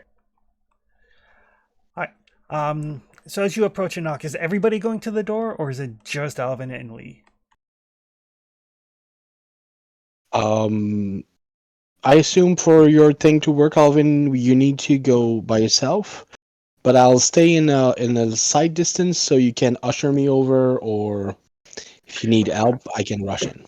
My angle is that I'm buying some entertainment for us. I want to know if they can sing and dance or whatever. I'm looking for entertainment, not an overnight stay. And I'm trying to book it for us, but they're going to talk to me first, right? I need to feel safe before I'm willing to invite the rest of you in.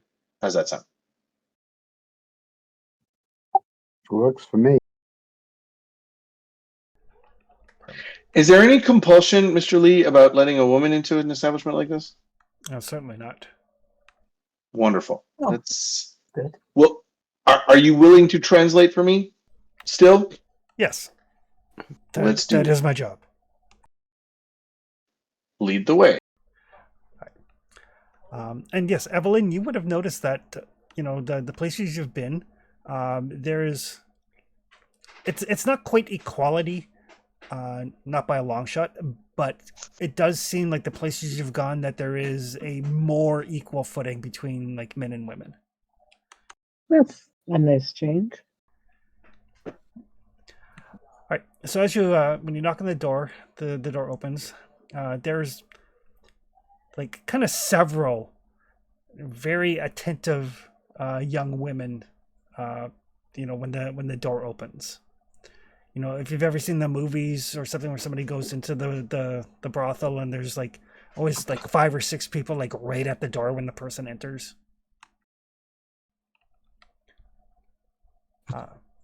And Lee says something to them in Chinese, and they kind of like usher you in. And she said, I told them that we would like to speak to the auntie. Thanks for that. And after just a couple of minutes, this kind of like weathered, kind of like haggard looking woman comes down, kind of shoos the girls away. Says something. Lee says something back. He translates this as, she would like to know what you are interested in. So I'm interested in someone that can entertain me and a few guests for a few hours. Specifically, maybe someone who can sing or dance or something like that. Um, we're going to have a discussion. Having that ambiance was what I'm looking for. I'm new in town, and I heard about this particular place through the newspaper. You're the only place I know, but unfortunately, I also heard about this place through the newspaper. And so I need to know what happened so I can feel safe bringing my friends here or conducting my business here. Give me a fast talk roll. Perfect.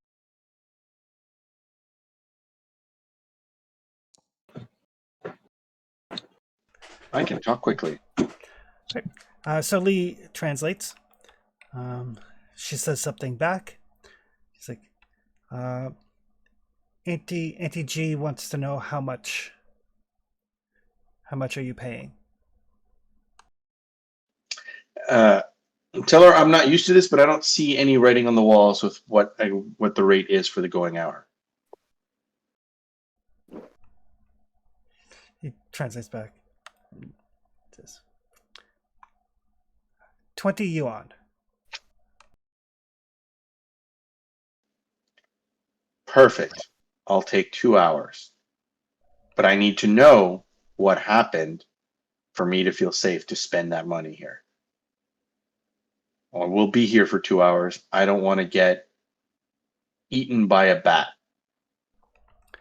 Like, and she said, he translates. She starts going on. It's like, she says, and she kind of goes on, and at a point, Lee kind of gently stops her and says, like, no bat. There was a girl who saw something, Magenta Joy. She's at the hospital. The room needs to be cleaned. You can see it for 10 yuan. Sure, I'll see the room, but I want to make sure that we feel safe here. Are we safe here? He translates. She says, yes. The murder that happened only happened one time.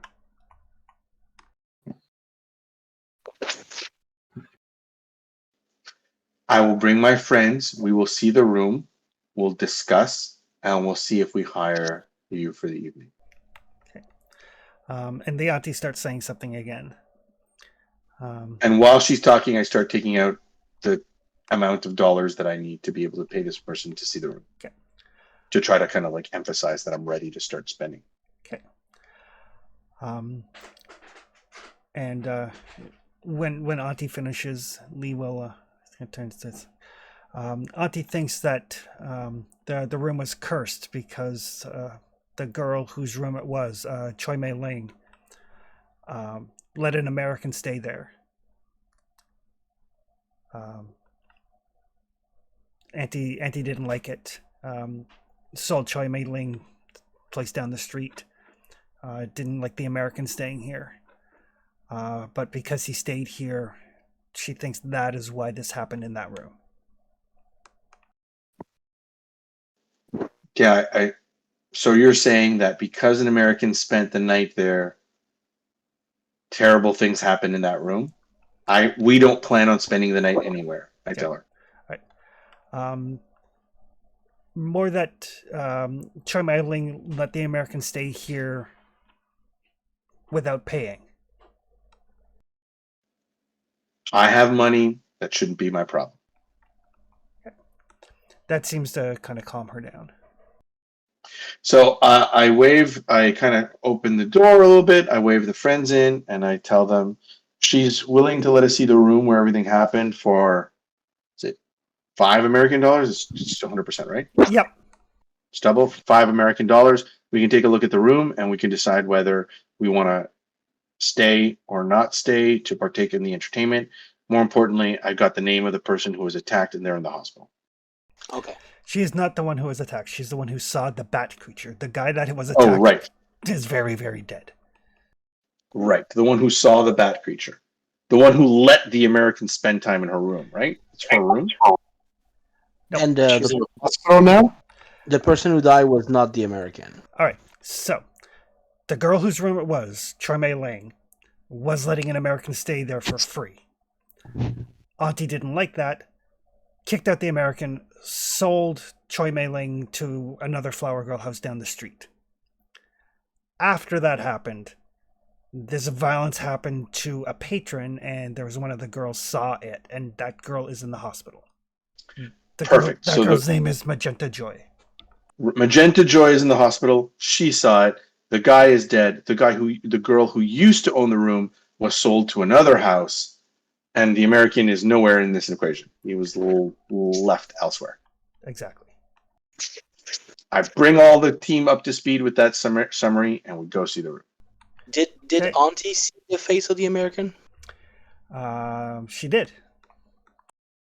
What did he look like? Well, we don't want to tip our hand off too much. We can go speak to the person who was sold at the other flower house. She knows who he was because she actually let him stay.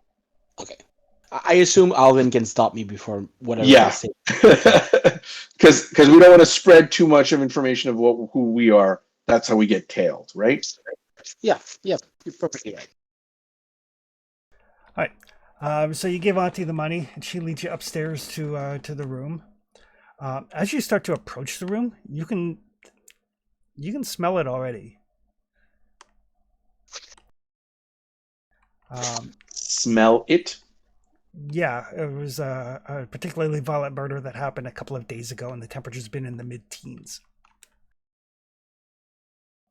Have they not cleaned the room, Chris? As I'm getting close.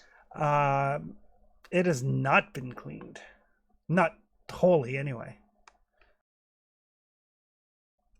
And Auntie G opens the door for you, and the room, like the furniture is completely destroyed. The bed is torn apart. The sitting couch is torn asunder. Like all of the furniture in this room is wrecked, and the walls and the floor and the ceiling are like splattered with blood. Not covered in blood, but like blood splatters on ceiling, floor, walls.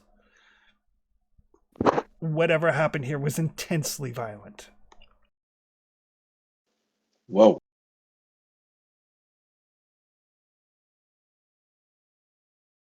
Chris, I have a detective's eye. What am I looking at here?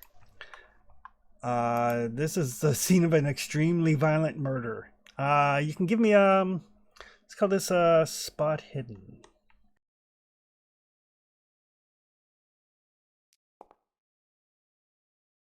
You're all with me, right? So you can feel free to ask questions. And Yep.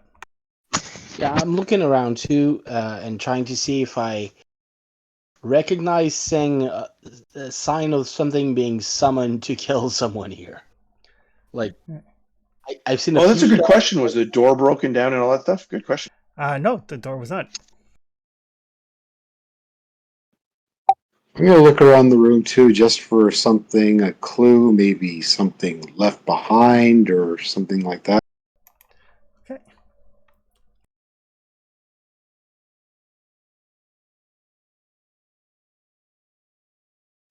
Chris, I rolled a 49. That gives me anything. I'll need you to prompt the spot hidden because once again I can't. Spot hidden is one of the skill I can't reach. Okay. And what is Evelyn doing in the meantime?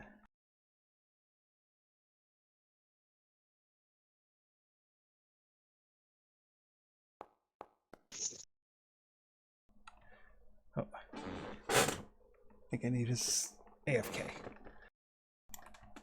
All right. So as you kind of look over this room,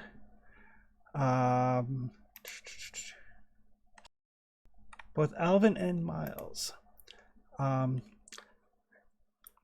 judging from the blood splatters, both of you as a detective and as a trained like big game hunter, the splatters look like it was something jagged as opposed to like a gunshot or a like a sharp blade or anything like that. It's just the way that the splatters are. It's the wounds were caused by something jagged. Judging from the way that the furniture is kind of torn about, Miles, your first thought is like, was there a gorilla in this room?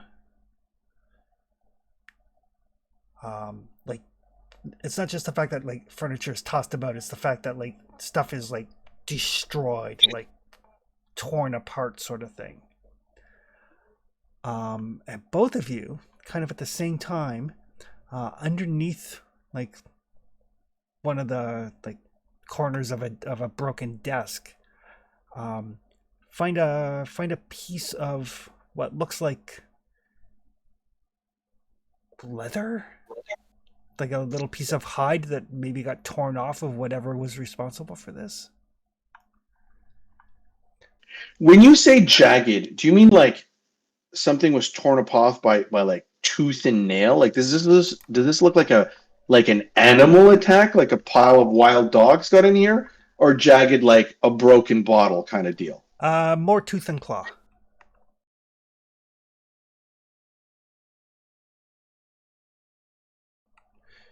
As a matter of fact, Miles, this all looks eerily familiar. Uh-oh.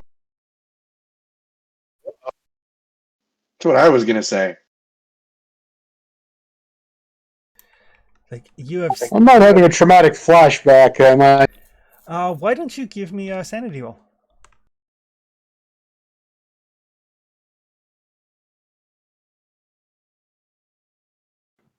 Damn me for writing a back history. Write a tragic backstory, get free rewards. I don't think it works that way, Chris. Or I guess it does now. Write a tragic backstory, get tragic counter effect.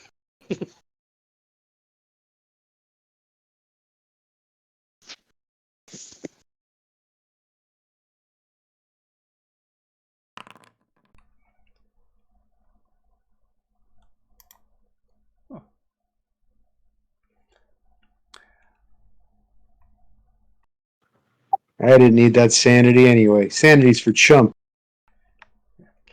All right.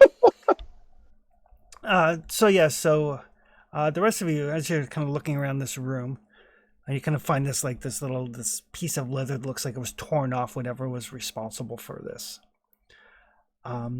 See, Miles, your new companion, his face just kind of drains of all color, and he gets that like 1,000-yard stare as he just stares off in the distance. And for just like the briefest of seconds there, Miles, like maybe like, maybe a heartbeat or two, you're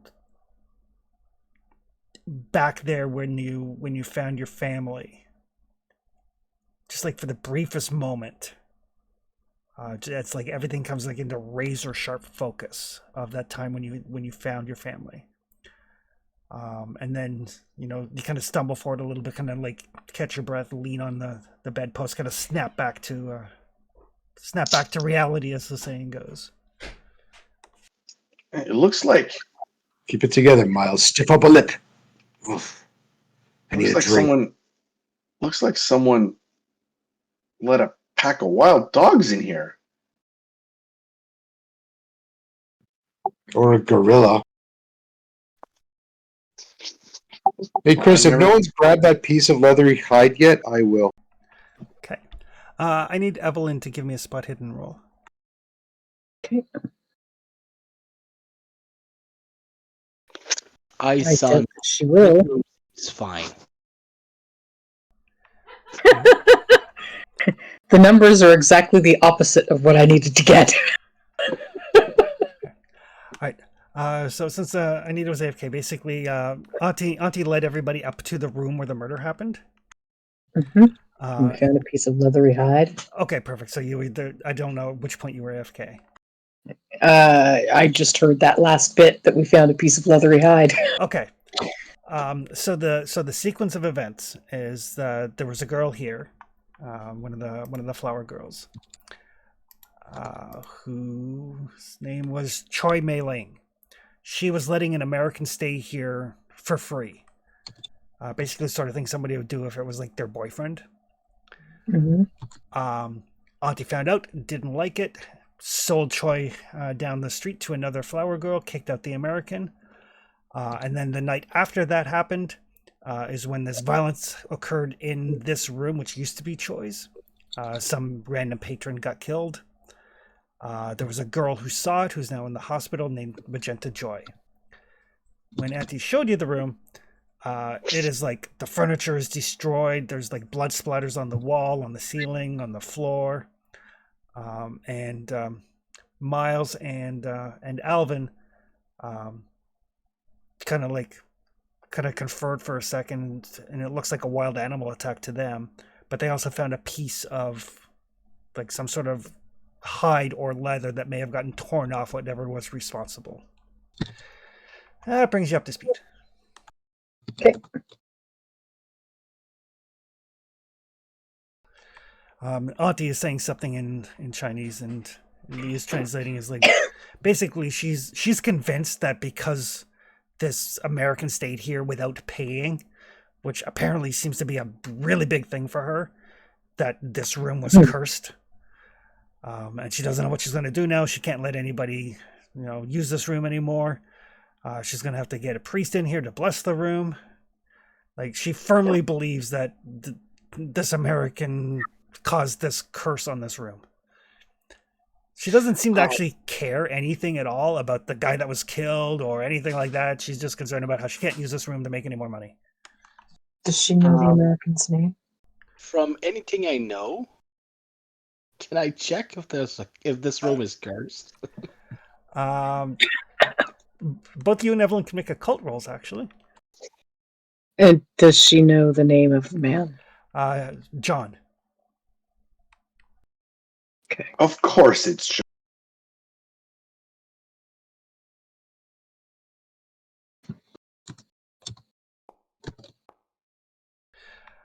For both Evelyn and Dr. Carter, if the room wasn't cursed before, It is now. violence, death of this sort is exactly the sort of thing that tends to keep a spirit hanging around in occult circles. Oh, so we could speak to it. Evelyn could speak.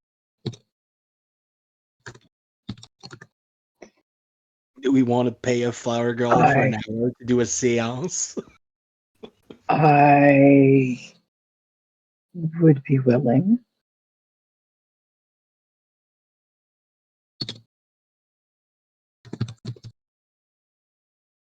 I mean, we can offer that to the auntie. We might put her in our good graces if we tell her we can get rid of the evil spirits in the room. Or that we're willing to pay to stay in get the that. room for an hour.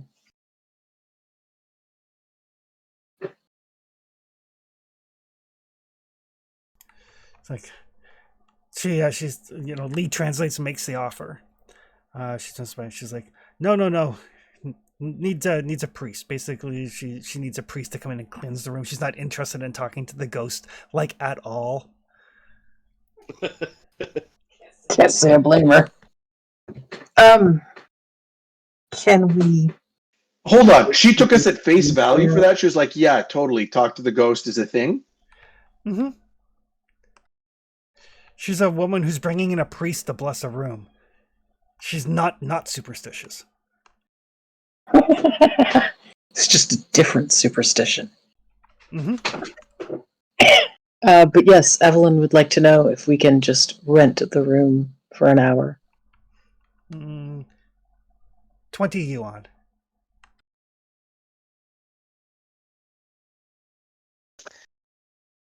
$10. I think it's the tourist price, but that would Yes, I think so. fix it.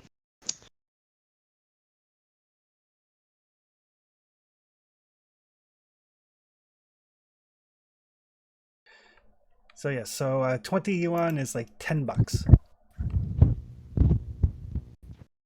Mm.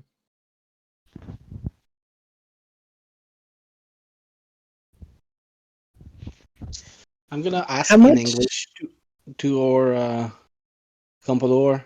Is it the kind of place where we aggle, or So he just kind of shakes his head. He's like looking at all the blood and everything, and the idea that you guys want to rent this room for something.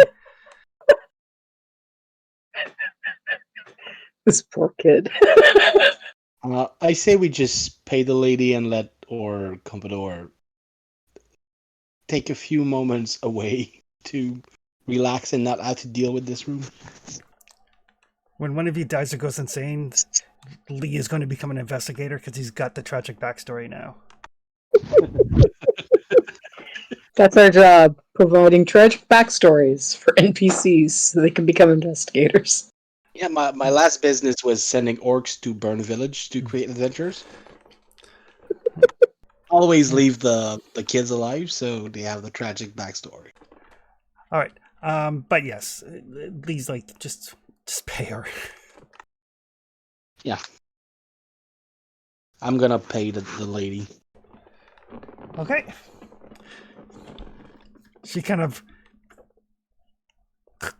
starts to close the door on you, kind of looks at you, like, do you want the door open or closed? That kind of look.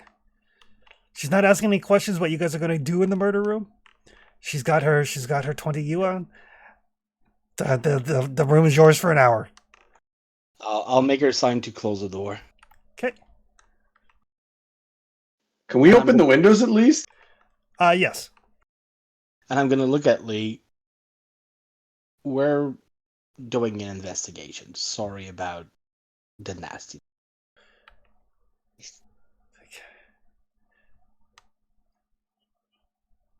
He just kind of sighs. He can wait outside. Oh, do we need a translator for a ghost? He sighs. I look at Evelyn. Yeah. Evelyn, do we need a translator for a ghost? If we're looking to... well, I'm not sure. It really depends on who we contact, but possibly. Sorry, Lee.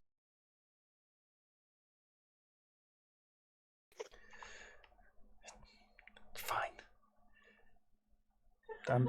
I'm being paid. I will no longer be a burden upon my family. The Lord is my shepherd, I shall not want. Oh, dear.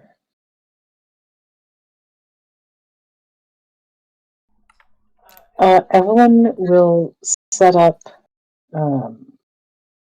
some letters on the floor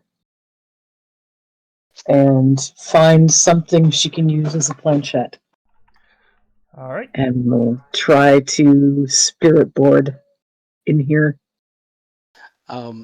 Did Alvin and Miles show the piece of letter they found?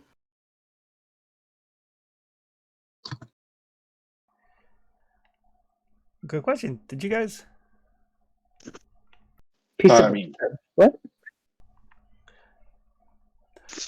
While you're setting up, I wanted to know if I knew about the piece of letter, because I did nothing Oh, with the hide.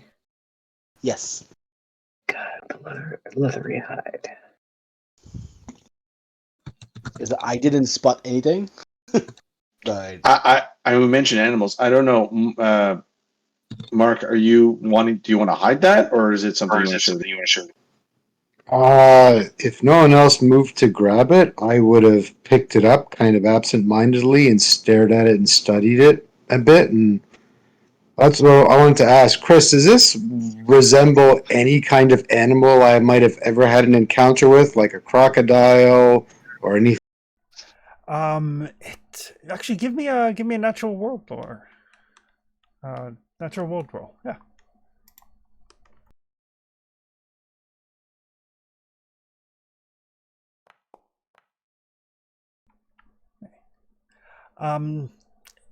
Nothing that comes right to mind.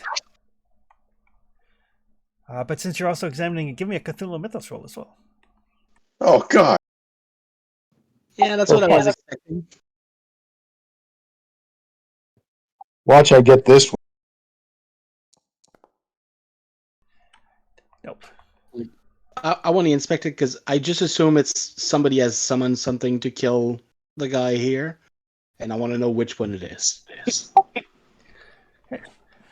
So I studied intently for a while, and I say, found this. Could be from whatever caused this. I sort of wave it. Perfect. May I? And I'm gonna try to grab By it. all means, I can't figure out what it is. That is Might be a some Cthulhu Mythos roll. kind of beast sends to kill whoever was here. And in the meantime, Evelyn, you're setting up your spirit board? Yep. All right. You may as well give me an occult roll. Oh, good old Dr. Carter. That is a piece of hide, and the reason it comes familiar is that is the same type of hide that binds one of your books. Huh. That is the skin of a creature called a hunting horror. And which book would that be? That is Amongst the Stones. Amongst the Stone. Yeah. Sadly, I think I was right. This creature can be let loose upon a poor victim. They call those hunting horrors. What is a hunting horror exactly? So a hunting horror, it's kind of an enormous, like ropey serpent wormy thing with bat-like wings. They only hunt at night. They're about 40 feet long on average. And they are creatures that work for some of the elder gods, according to Dr. Carter's readings, but in particular in the Nyarlathotep. Thanks for that, Dr. Carter. I'm gonna have wonderful dreams tonight. And the we were gonna keep that as a piece of information because I need to compare it to another piece of letter I have. Right. And Evelyn, I need an occult roll. Thank you. Right. So Evelyn, you set up your spirit board, kind of get everything ready, and almost instantly you can feel the planchette starting to move, like almost violently. The rest of you kind of watch as like Evelyn is like moving in these like jerky motions.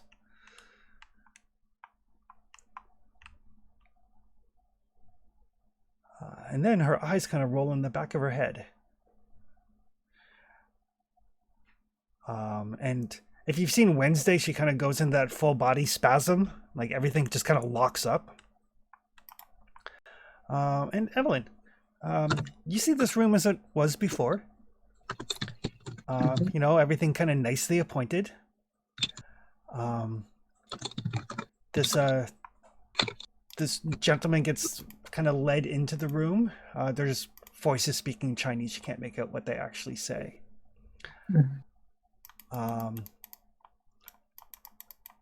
The gist of it seems to be kind of like, wait here while I get ready sort of thing, just from what you're viewing. Mm-hmm. The girl kind of goes out to slip into something more comfortable. And the gentleman is kind of like laying on the bed. And then you see this kind of like blackish purple, semi-solid, dark clouds start to form above the bed. And you see this long, snaky, inky black body with what looks like one wing kind of form out of this nothingness, and just tear apart this guy that was on the bed.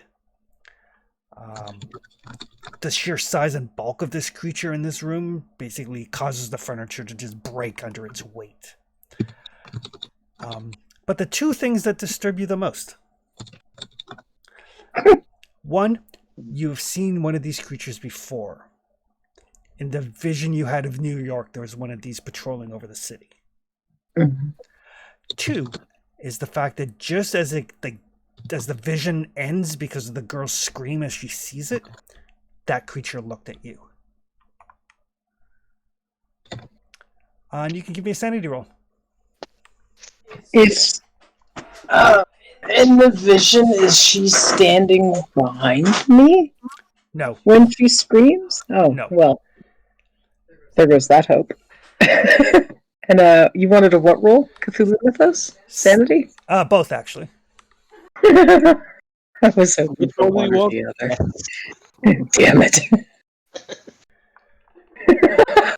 Wow, 4. Oh, that's a great roll on the Cthulhu Mythos.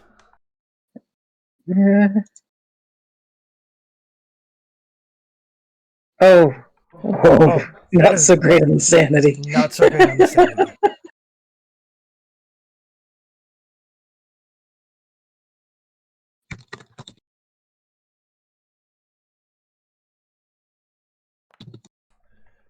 Oh, that's only 2 points of sanity loss. I'm trying to remember, when is it good to roll above your sanity? I forget. If you roll above your sanity, it's never good. I thought there was some time where it's good to roll high or something. I think it's when we recuperate things at the end of the session. You need to roll a. Yeah, when you're raising your skills, you need to roll above your current skill. And if you see something horrifying, and you fail an intelligence roll, then you don't comprehend what you saw and you don't suffer. That's what I'm thinking of. But 2 points of sanity loss from Evelyn as she kind of lets out this little scream as the vision ends and you kind of snap back into your body. But with the 4 on the Cthulhu Mythos roll, there's a reason it is called a hunting horror. They are hunters. And it knows you. The good news is, it's 10 o'clock in the morning and they can only come out at dark. But on that somewhat cheery revelation, we will call it there. But yes. They can only come out in the dark or after dark. Those After- are two different things. After dark. After dark? Okay, good. Yep. They only come out at night. Yep. Mostly. Yeah. They are, it's not one of those things where it's like, it's, it can only go into dark places or stuff like that. They just can't come out Excellent. until the sun is set. That's the clarification that I needed. Yeah, with an extreme success on the Cthulhu Mythos, you would be aware of that. Great. Okay. All right, so we will call it there for this week. I'll click on development phase so everybody can make their luck rolls. No. You have luck of 72. You might need it, but you've got Yeah, luck I of know. 72.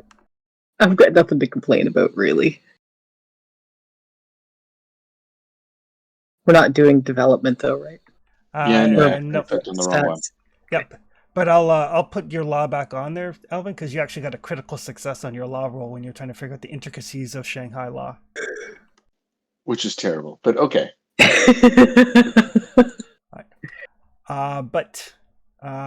Yes, this. So Evelyn, you're aware of the fact that this girl did see this thing, Uh-huh. and now this thing has seen you. So this girl is the one at the hospital, and the one down the street that knew the guy who was in this room. Correct. So we have 2 leads. Perfect. Yep.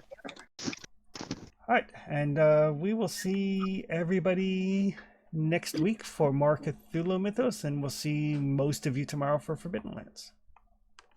Guys, I'd like to apologize again for being so late. I sat down with my kids for for dinner, and then we had this wonderful like family moment where everyone was laughing and we were all talking, and it just completely lost track of time entirely. I apologize so much.